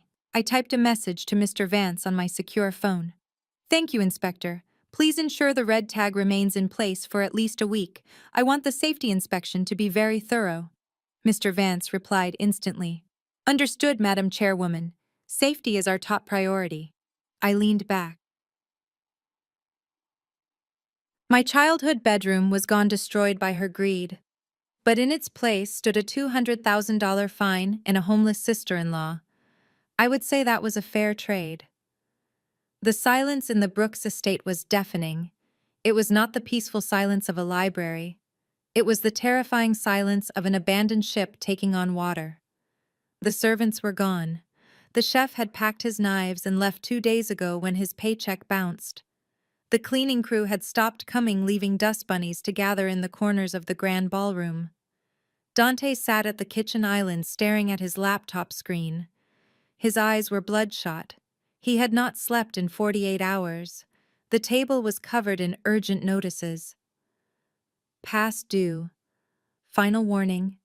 Legal action imminent. The credit freeze I had initiated was working like a poison in the veins of the family finances. Without the corporate cards, Dante could not pay the suppliers. Without the suppliers, the construction sites were dead. Without progress on the sites, the bank loans were triggering default clauses. It was a domino effect, and I was the one who had pushed the first piece. Loretta walked into the kitchen. She looked aged. Her face was devoid of makeup and her hands were trembling. "We need cash, Dante," she whispered. "The electric company just called. They are cutting the power at midnight. We cannot live in the dark. What will the neighbors think?" Dante slammed his laptop shut. "I do not have cash, Mom. The accounts are frozen. The investors are ghosting me. I need $50,000 just to keep the lights on, and I do not even have $50. Loretta straightened her back. A look of desperate determination crossed her face. "I will fix this. I will save us." She turned and marched up the grand staircase toward her master suite. I switched the camera feed to follow her. She walked into her walk-in closet, pushing past the racks of designer dresses she could no longer fit into. She knelt before the large wall safe hidden behind a painting of herself. She spun the dial. Click, click, click. The heavy door swung open. Inside, sitting on velvet cushions, was the Brooks family jewelry collection. It was the only thing Grandpa had not put into the trust. Or so she thought. She pulled out the emerald necklace, the diamond tennis bracelets, the sapphire ring that was supposedly worn by a French queen. She piled them into a shopping bag. "I am going to sell them," she muttered to herself. "These are worth millions. Cedric always said they were our insurance policy. Well, I am cashing in the policy." She called a private appraiser. "Mr. Sterling." A man who dealt in high-end acquisitions for discreet clients. He arrived an hour later, setting up his loop and scale on the dining room table. Loretta watched him greedily. "The emerald necklace alone is insured for $500,000, she bragged, pouring him a glass of tap water because they had run out of bottled water. Mr. Sterling did not speak. He picked up the necklace. He held it to the light. He took out a diamond tester and touched the stone. Silence. He frowned. He picked up the sapphire ring. He tested it. He put down his tools and sighed. He looked at Loretta with a mixture of annoyance and pity. "Mrs. Brooks, I do not appreciate having my time wasted." Loretta gasped. "Wasted? That is a royal sapphire," Madam Mr. Sterling said, cold and sharp. "This is glass. High-quality lead crystal perhaps, but glass nonetheless. And the setting is gold-plated brass, not solid 18-karat gold." Loretta laughed nervously. "That is impossible. My husband gave me these. He told me they were investments." Mr. Sterling stood up, packing his bag. "Then your husband was either a fool or he was playing a very long joke on you. These are costume pieces. Very good replicas, likely made for travel, so the real ones could be kept safe. The entire pile is worth maybe $500 at a pawn shop." He walked out, leaving Loretta standing over the pile of fake glitter. I watched her collapse onto the floor. She screamed, a primal scream of betrayal. "He knew," she sobbed. "He knew I would try to sell them. He knew I would choose money over his memory." I took a sip of my tea in Monaco. Grandpa Cedric was a genius. He knew that the moment he died, Loretta would try to liquidate his legacy to buy handbags, so he had replaced every single piece years ago. The real collection was sitting in the vault downstairs in my building, safe and sound. Back in the kitchen, Dante's phone pinged. An email. He opened it. "Sender Anonymous Investment Group. Subject Acquisition Offer." Dante read it aloud, his voice shaking.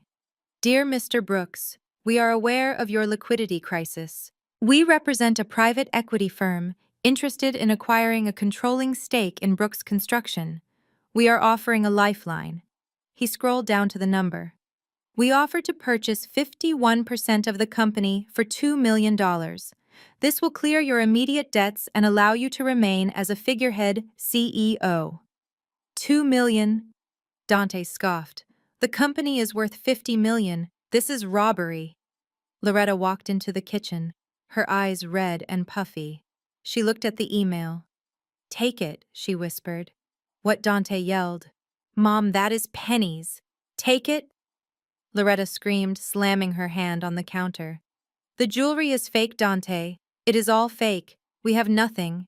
If you do not take this money, we will be on the street by Tuesday." Dante looked at the screen. The mouse cursor hovered over the reply button. He was cornered. He was broke. And he was terrified. He typed, We need to meet. Who are you? The reply came instantly. We will meet tomorrow night. At the governor's charity gala. Look for the gold phoenix. Dante stared at the screen. He had an invitation to the gala, but he had planned to skip it because he could not afford a tuxedo rental. Now he had no choice. The next evening, the governor's charity gala was in full swing at the Metropolitan Museum of Art. It was the event of the season. The red carpet was swarming with paparazzi. Billionaires, politicians, and celebrities climbed the stairs flashing million-dollar smiles. Dante and Loretta arrived in a hired sedan. Not a limousine, a sedan. Loretta was wearing a dress from 3 seasons ago because her credit cards were declined at the boutique. Dante was wearing a suit that was slightly too tight. They looked desperate. They looked like they were hunting. They walked the red carpet, but the photographers barely flashed their bulbs. The press smelled failure on them. Inside the ballroom was a sea of silk and diamonds. Dante scanned the room looking for anyone who might be the mysterious investor. "Where are they?" he hissed at Loretta. "They said, 'Look for the gold phoenix.' What does that even mean?" Suddenly a hush fell over the room, the kind of silence that happens when royalty enters. The heavy double doors at the top of the grand staircase swung open. A woman stepped out. She was wearing a gown that looked like it was made of liquid gold. It clung to her body like a second skin cascading down the stairs in a train that shimmered under the chandeliers. The bodice was encrusted with thousands of real crystals forming the subtle shape of a bird rising in flight. Her hair was cut in a sharp, fierce bob. Her lips were painted a deep blood red. It was me. I stood at the top of the stairs looking down at the crowd. I was not Kamara, the quiet girl in the corner. I was Kamara, the storm. On my arm stood the governor himself. He was smiling at me, whispering a joke into my ear. The crowd gasped. "Who is that? Is that a model? No, wait. Is that the Brooks girl?"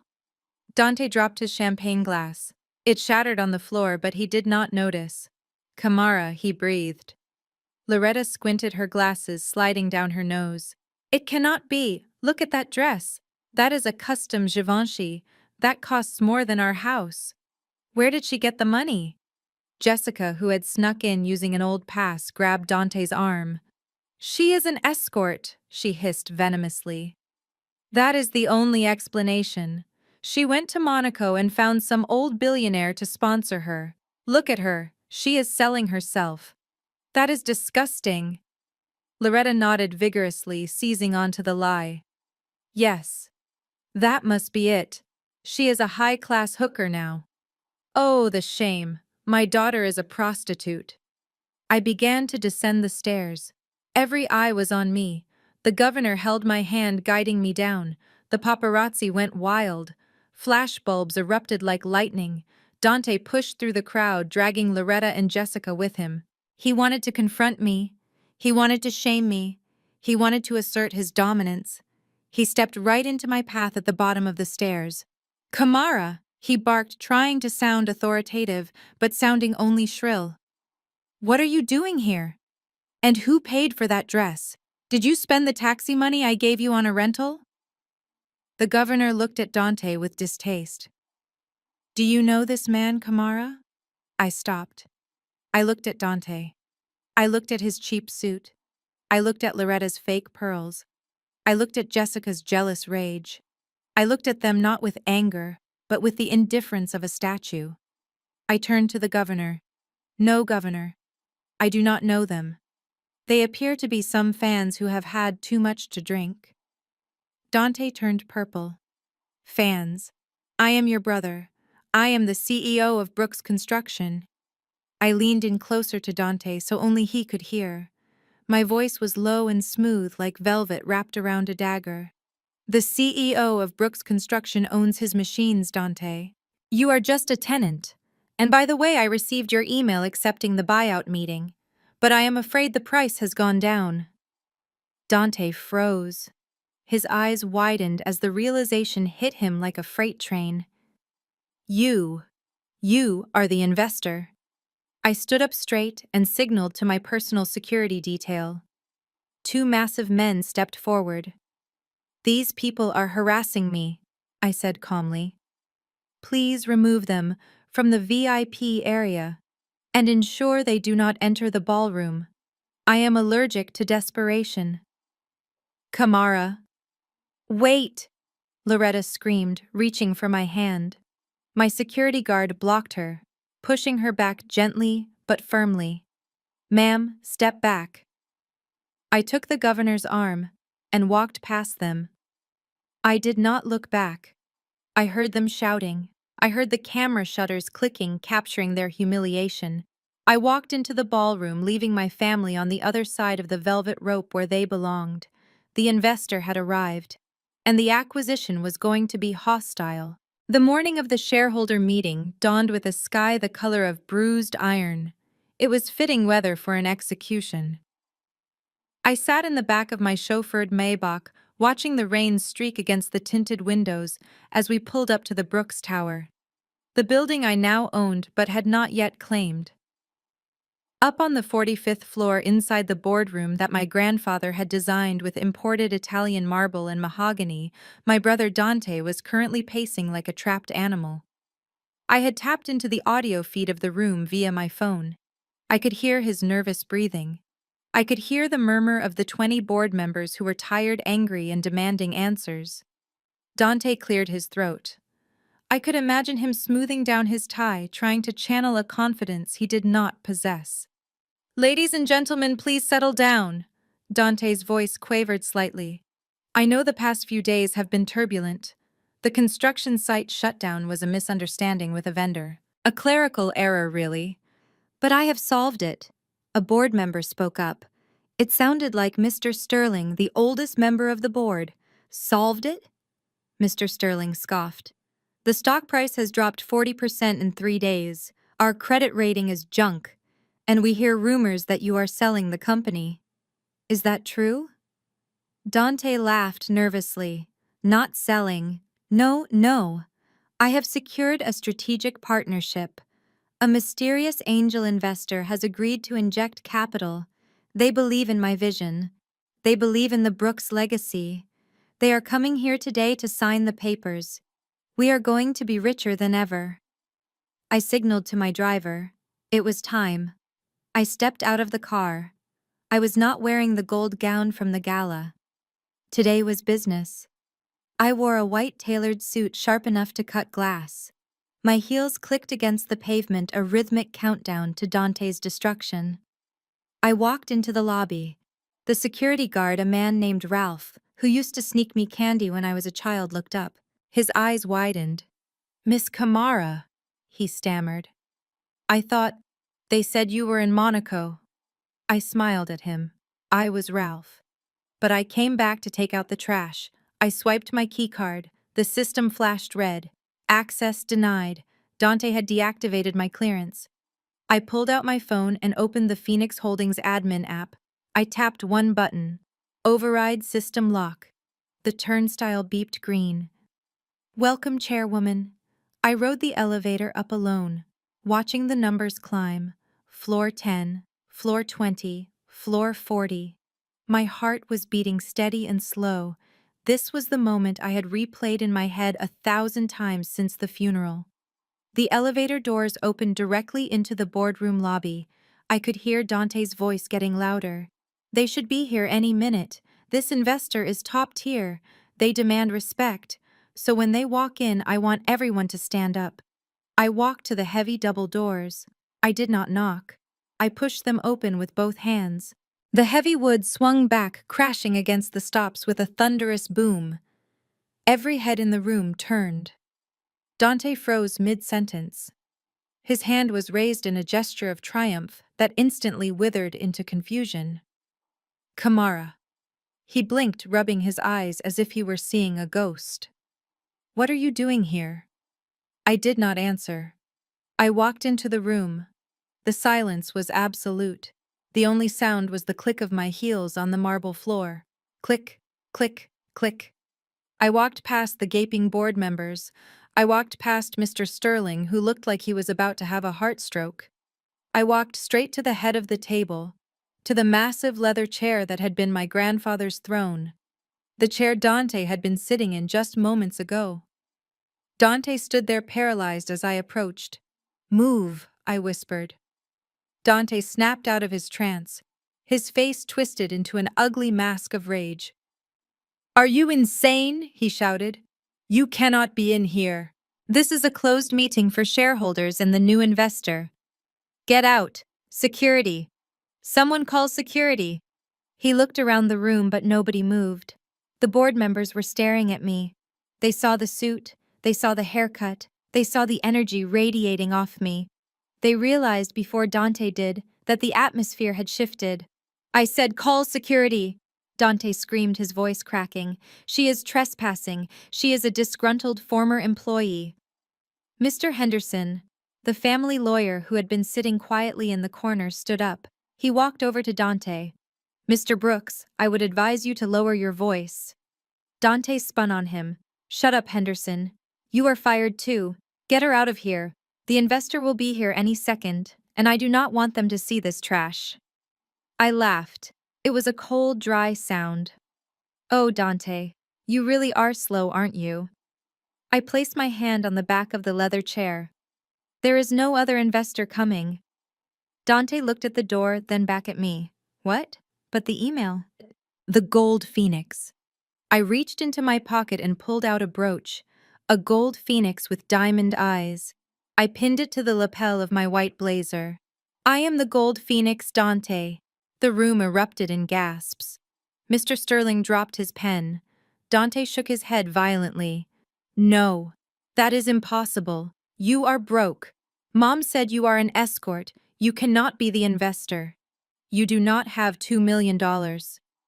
Laurent walked in from the hallway holding a briefcase. He stood next to me. "She does not need $2 million, Mr. Brooks," Laurent announced, his voice projecting to the back of the room. "Because she is not just the investor. She is the owner of Phoenix Holdings, the entity that holds the mortgage on this building, the lease on your equipment, and the debt that is currently crushing this company." Dante backed away, stumbling over his own feet. "Phoenix Holdings," he whispered. "Grandpa's private fund." "Yes," I said, stepping forward. "Grandpa left the company to you, but he left the bank to me." I pulled out the chair at the head of the table. "So when I tell you to move, Dante, I am not asking as your sister. I am asking as your landlord, and your creditor, and your boss." Dante looked at the board members. He looked for an ally, but they were all looking at me with a mixture of fear and respect.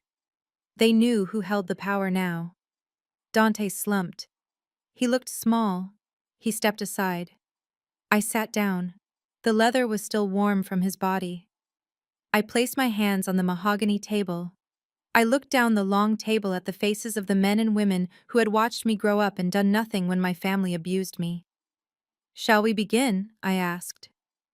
Dante stood awkwardly to the side. "Fine," he spat. "So you bought the debt. Congratulations. So, you are the partner. Where is the check? Give me the $2 million and let us get back to work. I am still the CEO. You are just the money." I looked at Laurent. He opened his briefcase and pulled out a remote control. He handed it to me. I pointed it at the large projection screen at the front of the room. "There is no check, Dante," I said, my voice devoid of emotion. "And you are not the CEO." I pressed the button. The screen flickered to life. It did not show a partnership agreement. It showed a spreadsheet, a very specific spreadsheet with black and red columns. The title of the document was displayed in large, bold letters. "The Black Ledger. Audit of Misappropriated Funds." Dante's face went white. Whiter than my suit. "What is that?" he choked out. "This," I said, standing up and walking toward the screen, "is the reason there will be no buyout." I pointed to the first column. Date January 4th. Amount $50,000. Recipient, the Bellagio Casino, Las Vegas. Labeled in the company books as concrete supplies. The board members gasped. Mr. Sterling stood up. Is this true? He demanded. I clicked the remote. A scanned copy of the casino marker with Dante's signature appeared. I clicked again. Date February 14th. Amount $12,000. Recipient Serenity Spa and Wellness. Labeled in the books as Site Safety Consultation. I looked at Dante. Since when does site safety involve hot stone massages and Botox injections for your wife? I asked. Dante was shaking. He tried to grab the laptop connected to the projector. Turn it off, he screamed. That is private. You hacked my accounts. I signaled to the security guard, Ralph. He stepped forward, blocking Dante. I am not done, I said. I clicked again. Date March 1st. Amount $2 million. Recipient, the Marcus Gallery. Labeled as Office Art Procurement. I turned to the board. $2 million. Funneled to a shell company owned by a 22-year-old man who happens to be our mother's personal trainer. The room went into chaos. People were shouting. Mr. Sterling was clutching his chest. This is embezzlement, Mr. Sterling shouted, pointing a shaking finger at Dante. This is grand larceny. You stole from us. You stole from the pension fund. Dante backed into the corner. It was a loan, he stammered, sweat pouring down his face. I was going to pay it back. I am the owner. I can do what I want. Wrong, I said. I walked over to him. I stood inches from his face. You are not the owner. You are a fiduciary. And you breached your duty. I turned back to the room. Phoenix Holdings is not purchasing a 51% stake. That offer is rescinded. I looked at Laurent. Execute the default clause. Laurent nodded. Based on the evidence of criminal mismanagement and insolvency, Phoenix Holdings is exercising its right to immediate foreclosure. We are seizing 100% of the assets of Brooks Construction to satisfy the outstanding debt. Dante looked at me, his eyes wide with terror. Seizing? You mean, you are taking it all, without paying me? I smiled. I am paying you, Dante. I am paying you with the one thing you deserve. Justice. I pressed a button on the intercom on the table. Send them in. The doors at the back of the room burst open. It was not security. It was 6 agents in navy blue windbreakers. On the back of their jackets, in bright yellow letters, were 3 letters that make every white-collar criminal's blood run cold. FBI. The lead agent walked in, his badge raised. Dante Brooks, he announced. Dante looked for an escape. He looked at the window. He looked at the side door, but there was nowhere to go. Dante Brooks. The agent repeated, walking briskly toward him. You are under arrest for securities fraud, wire fraud, and embezzlement. Dante screamed. No, no, my sister. She is doing this. She framed me. The agent grabbed Dante's arm, twisting it behind his back. The sound of the handcuffs ratcheting shut echoed in the silent room. Click, click. You have the right to remain silent, the agent recited. Dante looked at me as he was dragged toward the door. He was crying now, ugly, sobbing tears. Camera, please, help me. I am your brother. Do not let them take me. Mom will die. Please. I stood by the head of the table. I watched him struggle. I did not blink. I looked at the agent. Take him away. He is disrupting my meeting. The agents dragged him out. His screams faded down the hallway. I turned back to the stunned board of directors. I smoothed the lapel of my white jacket. I sat down in the big leather chair. I folded my hands on the table. Now that the distraction has been removed, I said, my voice calm and commanding. Let us discuss the restructuring of my company. Mr. Sterling sat down slowly. He looked at me with a newfound reverence. Yes, Madam Chairwoman. Where do we begin? We begin, I said, picking up the gavel my grandfather used to use with the truth. The heavy oak doors of the boardroom swung shut behind the FBI agents, cutting off Dante's desperate screams. The silence that followed was heavy and suffocating. The board members sat frozen in their chairs, too terrified to move or speak. They looked at me not as a 20-something girl, but as a force of nature that had just leveled the building. But there was one person left to deal with. My mother, Loretta. She had been standing near the wall, trembling as she watched her golden child being dragged away in handcuffs. Now she moved. She did not run out the door. She ran toward me. She threw herself onto the marble floor at my feet. Her designer dress meant for the gala was now stained with the dust of her own failure. She grabbed the hem of my white trousers, sobbing uncontrollably. "Kamara," she wailed. "Kamara, please. You have to stop this. He is your brother. Call them back. Tell them it was a mistake. You have the power. I know you do." I looked down at her. This woman who had spent my entire life telling me I was worthless was now begging for my mercy. "Stand up, Loretta," I said, my voice cold. "You are embarrassing yourself." She did not stand. She clutched my leg tighter. "I am your mother," she cried, using the one weapon she thought she still had. "I gave birth to you. I carried you for 9 months. Does that mean nothing to you? Family is everything, Kamara. We forgive each other. That is what families do." I felt a surge of rage so hot it almost burned my throat. I looked at the board members. They were watching, uncomfortable but captivated. "Family," I repeated quietly. "You want to talk about family?" I signaled to Laurent. He stepped forward and handed me a yellowed document. It was old, fragile, and stained with age. I pulled my leg away from her grasp and took a step back. "You talk about family, Loretta, but let us look at the record." I held up the document. "Do you recognize this?" I asked. Loretta looked up, wiping her mascara-stained eyes. She squinted at the paper. Her face went pale, paler than when the FBI had walked in. "No," she whispered, shaking her head. "No. Cedric destroyed that. He promised me he burned it." "Grandpa lied," I said. "He kept it. He kept it to remind himself of exactly who you are."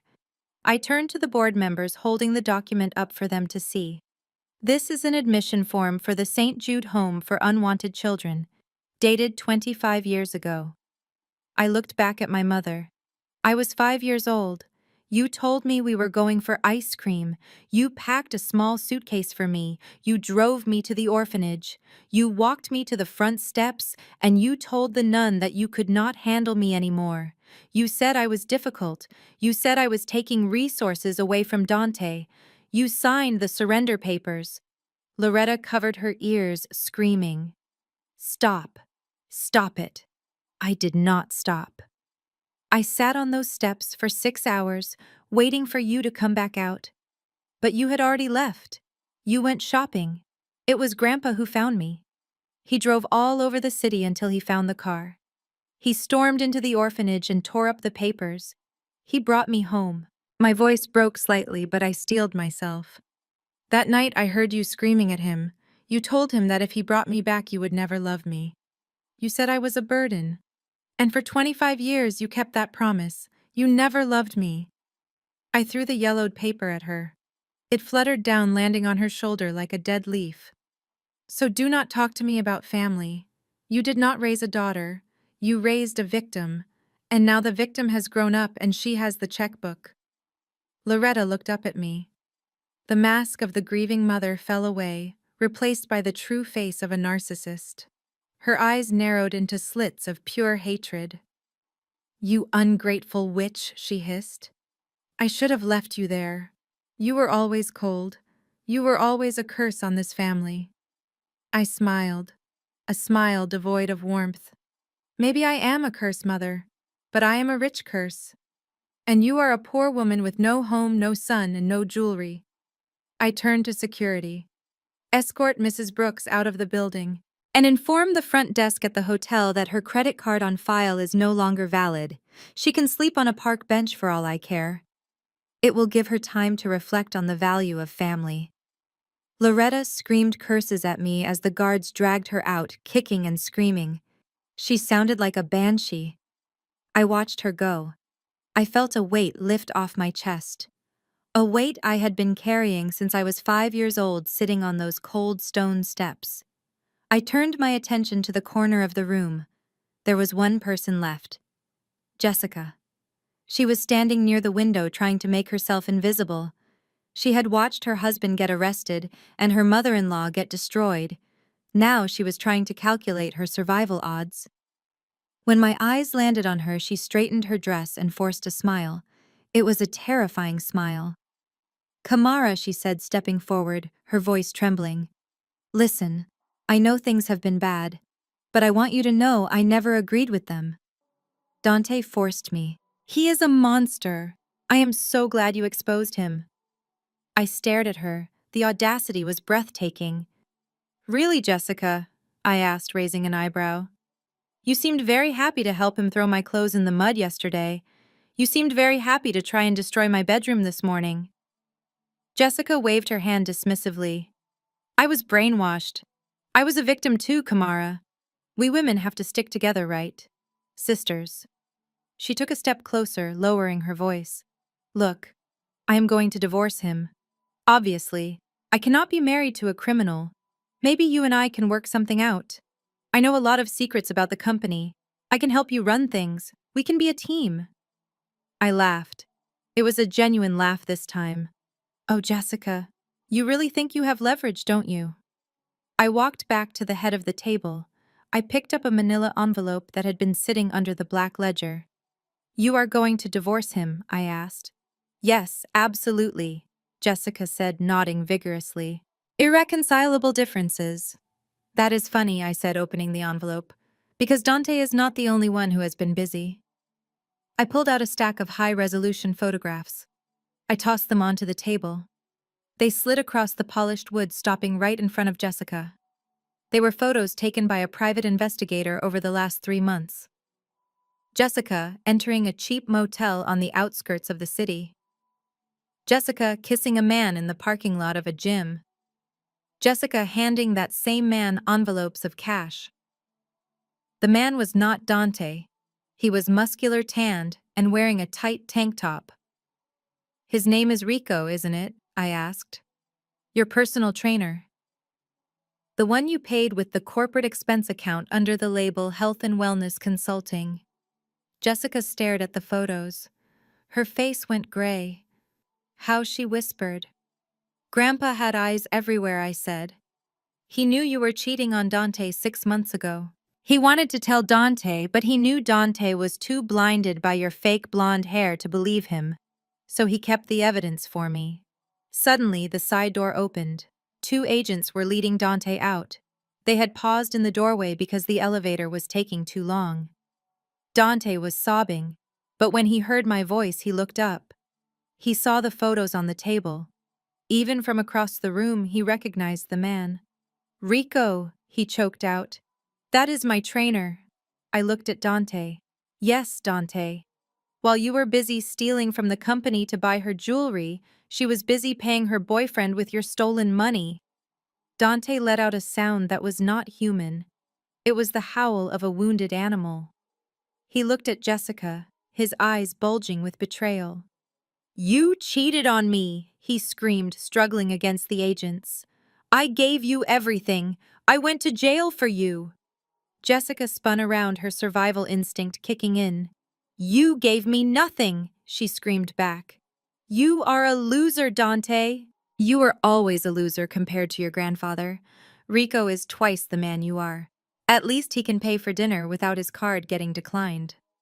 Dante lunged at her, but the agents held him back, dragging him into the elevator. His screams of Jessica echoed down the shaft until the doors closed. I turned back to Jessica. "Well, that settles the divorce," I said calmly. Jessica straightened her jacket, trying to regain some dignity. "Fine. So I cheated. Half of marriages end in divorce. I still have rights. The prenup says I get $2 million for every year of marriage. We have been married 3 years. That is $6 million. Cut me a check and I will leave." I looked at Laurent. He was smiling. "Mr. Henderson, would you like to do the honors?" I asked the lawyer. Mr. Henderson stepped forward, adjusting his glasses. "Actually, Mrs. Brooks," he said, "Clause 4 Section B of your prenuptial agreement specifically states that any proven infidelity renders the financial payout null and void. Furthermore, the use of company funds to facilitate said infidelity constitutes theft. He handed her a document. You get nothing. Zero. In fact, we are suing you for the reimbursement of the $50,000 you spent on Mr. Rico. Jessica looked at the lawyer, then at me. Nothing, she whispered. But I have nowhere to go. My parents won't take me back. I shrugged. Maybe Rico has a couch you can crash on. Although without the money, I doubt he will be very interested. Security, remove her. The guards grabbed Jessica by the arms. She did not scream like Loretta. She just went limp, defeated. The gold digger had hit bedrock and found only granite. As the doors closed behind her, leaving me alone in the boardroom with the stunned directors, I walked to the window. The rain had stopped. The clouds were breaking. A ray of sunlight hit the spire of the Empire State Building. I turned back to the room. My mother is gone. My brother is in custody. My sister-in-law is on the street. I sat down in the leather chair. Now we can finally get some work done. Who has the quarterly projections? Mr. Sterling stood up. He bowed his head slightly. Right here, Madam Chairwoman. I smiled. It was done. The house was clean, and for the first time in my life, the air tasted sweet. The weeks following the arrest were a blur of gavels and movers. I did not keep the company. I did not keep the house. I did not keep the cars. To me, those things were not assets. They were artifacts of a time when I was invisible. They were monuments to my family's greed, and I wanted to tear them down brick by brick. I hired an auction house to liquidate everything. The event was held in the grand ballroom of the estate, the very room where my mother had once hosted her pretentious galas. But this time, the guests were not her fake friends. They were serious collectors and investors who cared about value, not status. I stood on the balcony watching the proceedings. Lot number 42, a vintage Rolls-Royce Phantom, sold to the gentleman in the front row for $300,000. Lot number 55, a collection of designer handbags, sold for $40,000. I watched as strangers bought my mother's vanity and my brother's ego. It was cleansing. Every time the gavel banged, it felt like a shackle breaking off my wrists. When the auction was over, the house was empty. The marble floors echoed with silence. The walls where Jessica had tried to hang her art were bare. The closet where my mother hid her fake jewels was open and dark. I walked through the empty rooms one last time. I felt nothing. No nostalgia, no sadness, just the cool relief of closure. The proceeds from the auction were substantial. After paying off the creditors and the legal fees, there was still a significant surplus. Millions of dollars that Dante and Loretta had squandered in their minds, but never actually touched.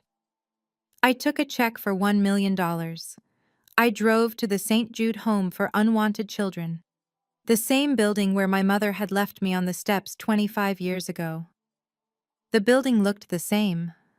Old brick, peeling paint. I walked into the director's office. She was a kind woman named Sister Mary, who had been there when I was a child. She did not recognize the woman in the white suit standing before her. "Can I help you, miss?" she asked. I handed her the check. "This is for the children who are waiting," I said. "Use it to fix the roof, buy them new beds, and please tell them that being left behind is not the end of their story. Sometimes it is just the beginning of their strength." Sister Mary looked at the check. She covered her mouth, tears streaming down her face. "Who are you?" she whispered. "I am just a girl who got picked up," I said. I turned and walked away, leaving the past on those steps where it belonged. But there was one more piece of business. I drove to the small apartment complex where Mr. Jacobson, the old foreman, lived. He had been unemployed since Dante fired him. He opened the door wearing a worn-out flannel shirt. He looked tired. "Miss Kamara," he said, surprised. "What are you doing here?" "Mr. Jacobson," I said, "I am building something new. Not in New York, in Monaco. I am starting a foundation to teach financial literacy to underprivileged youth. I need a director of operations, someone I can trust, someone who knows how to build things that last. Mr. Jacobson looked at me confused. Me? But I am just a construction foreman. You are the only honest man I know, I said. And honesty is the only currency I trade in now. The salary is triple what you made at Brooks Construction. And it comes with a villa with a sea view. He smiled. The wrinkles around his eyes deepened. When do we leave? Tomorrow, I said. Pack light. We are flying sovereign class. We flew out the next morning. As the plane climbed over the Atlantic, leaving the skyline of New York behind, I looked down at the city. Somewhere down there, my brother was sitting in a holding cell. Somewhere down there, my mother and sister-in-law were learning how to survive in the real world. I ordered a glass of champagne. I toasted to the empty seat opposite me. Goodbye, Brooks family, I whispered. The plane banked toward the east, chasing the sunrise. 6 months later. The morning sun in Monaco hits the water in a way that makes the whole world look like it has been dipped in gold. I sat on the terrace of my villa overlooking the harbor.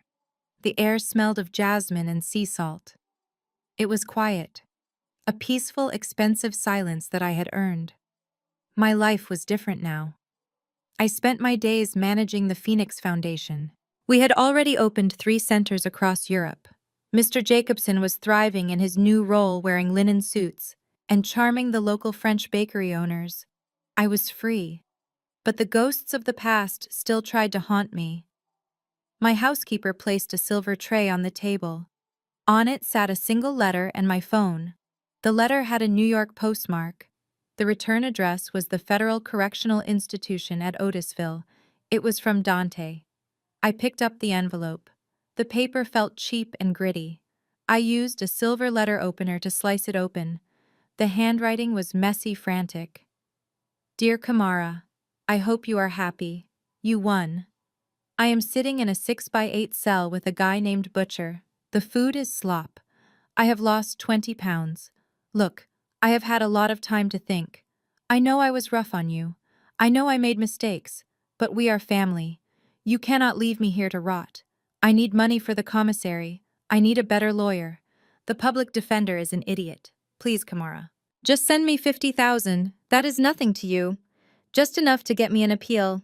If you get me out, I promise I will sign over my rights to everything. I will disappear. Just help me. I am your big brother. Remember when I taught you to ride a bike? Please. Love, Dante. I stared at the words. He remembered teaching me to ride a bike, but he forgot the time he pushed me off it and laughed when I skinned my knees. He forgot the time he stole my college savings to buy a watch. He was still trying to manipulate me, using memories that he had tainted years ago. He had not changed. He was just hungry. I put the letter down. My phone buzzed. A text message. It was from a number I had blocked, but my new carrier had let it through as a spam notification. It was my mother, Kamara. It is Mom. I am working at a grocery store in Queens. My feet are swollen. The manager yells at me if I sit down. I am 60 years old. I should not be doing this. Jessica left town with some trucker. I am all alone. I saw your picture in a magazine. You look beautiful. Please, honey, just a few $1,000s. I found a small apartment, but I need a deposit. I miss you. I love you. I looked at the screen. The woman who had spent $2 million on a boyfriend now needed rent money. The woman who told me to be a maid was now bagging groceries. The universe has a dark sense of humor. I picked up my gold lighter. I held the flame to the corner of Dante's letter. I watched the cheap paper curl and blacken. I watched his desperate words turn to ash. The flame danced in the sea breeze. I dropped the burning paper into the ashtray and watched it crumble into nothingness. I picked up my phone. I did not reply. I did not send money. I simply pressed block. Then I went into my settings and changed my number completely. I took a sip of my espresso. A young man walked onto the terrace. He was handsome, kind, and he knew nothing of my past. He was an architect I had hired to design the new wing of the orphanage. Ready for the meeting, Kamara? He asked, smiling. I stood up, smoothing my silk dress. I looked at the ashes in the tray, then I looked at the bright blue horizon. Yes, I said. I am ready. I walked away from the terrace, leaving the ashes to be blown away by the wind. I never looked back. My name is Kamara. I was the unwanted daughter, the scapegoat, the invisible girl. But now I am the author of my own life. And in this new chapter, there are no villains, only victory. If you have ever had to burn a bridge to save yourself, let me know in the comments below. Hit like and subscribe if you believe that living well is the best revenge. Thank you for listening to my story. And remember, you are not defined by the people who could not love you. You are defined by the courage it took to leave them behind. The cemetery in Monaco is not like the one in New York. There is no mud. There is no noise from the highway. There are only white marble statues looking out over the Mediterranean Sea and the scent of wild rosemary growing between the stones. It took 3 months and a team of international lawyers to have my grandfather's remains exhumed and transported here. My family in New York did not even notice. They were too busy fighting public defenders and eviction notices to care about an empty grave. I stood before the new mausoleum. It was simple, elegant, and carved from the same white stone as the cliffs below. The inscription was short. Cedric Brooks, builder, visionary, father. I placed a single white lily on the cold stone. We did it, Grandpa, I whispered. The accounts are balanced. The debts are settled. The wind caught the edge of my silk scarf, whipping it around my face. I closed my eyes, and for a moment I could smell his old pipe tobacco. I could hear his gravelly voice telling me that the loudest person in the room is usually the weakest. For years, I thought his legacy was the company. I thought it was the skyscrapers, the bank accounts, the tangible things that men like Dante would kill for. But standing here in the quiet sunlight, I realized the truth. The company was just a machine. The money was just fuel. His real legacy was the lesson he taught me in that bank vault. He taught me that true power is not about controlling others. It is about not being controlled by them. He gave me the key not to open a door to wealth, but to lock the door against toxicity. My family wanted the inheritance because they wanted to buy things. They wanted validation. They wanted to fill the empty holes in their souls with designer clothes and fast cars. I wanted the inheritance because I wanted freedom. I ran my fingers over his name one last time. Rest now, I said. I will take it from here. I turned away from the grave. I did not walk with my head down anymore. I walked with the rhythm of the waves crashing below. I walked down the winding stone path to the private marina where the water was a deep, impossible blue. Laurent was waiting for me at the end of the dock. He was standing next to a vessel that looked like a sculpture floating on water. It was a 100-foot yacht, sleek in silver. I had named it the Sovereign, a reminder of the ticket that started it all. Laurent smiled as I approached. "Everything is ready, Madam Chairwoman," he said. "The crew is prepped. The course is set for the Amalfi Coast." I stepped onto the gangway. The teak wood felt solid beneath my feet. I looked back at the city of Monte Carlo rising up the hillside. It was a city of gamblers. People came here to bet everything on a spin of the wheel, hoping to get rich quick. My brother was a gambler. He bet on entitlement and he lost. I was not a gambler. I was an investor. I invested in myself when no one else would. I walked to the bow of the ship. I gripped the railing. The engines hummed to life, a low vibration that traveled through my body. The lines were cast off. The yacht began to pull away from the dock, cutting through the water with effortless grace. I watched the shore recede. I watched the mausoleum become a white speck on the cliff. I took a deep breath, filling my lungs with the salty air. Money is not the destination. Money is just the vehicle. It gives you the option to walk away. It gives you the ability to say no. It gives you the power to protect your peace. My mother is stocking shelves. My brother is sitting in a cell. They are prisoners of their own choices. I am standing on the deck of my own ship, sailing into a horizon that belongs only to me. I pulled my phone out of my pocket. I looked at it one last time. Then I threw it over the railing. I watched it splash into the white wake of the ship, sinking down into the deep blue silence. No more calls, no more debts, no more ghosts. I looked up at the sun. It was bright. It was warm, and it was shining on a woman who was finally free. Full speed ahead, I said to the wind. The screen fades to black.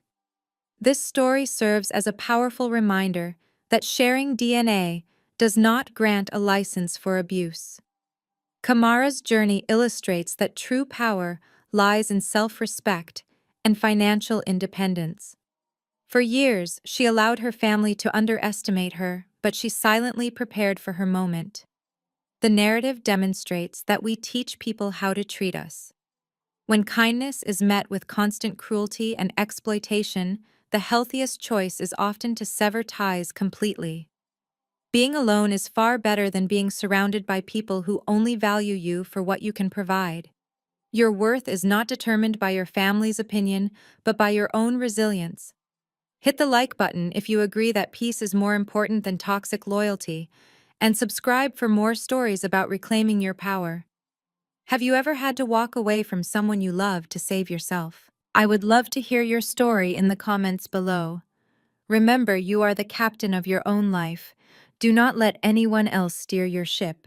Thank you for watching.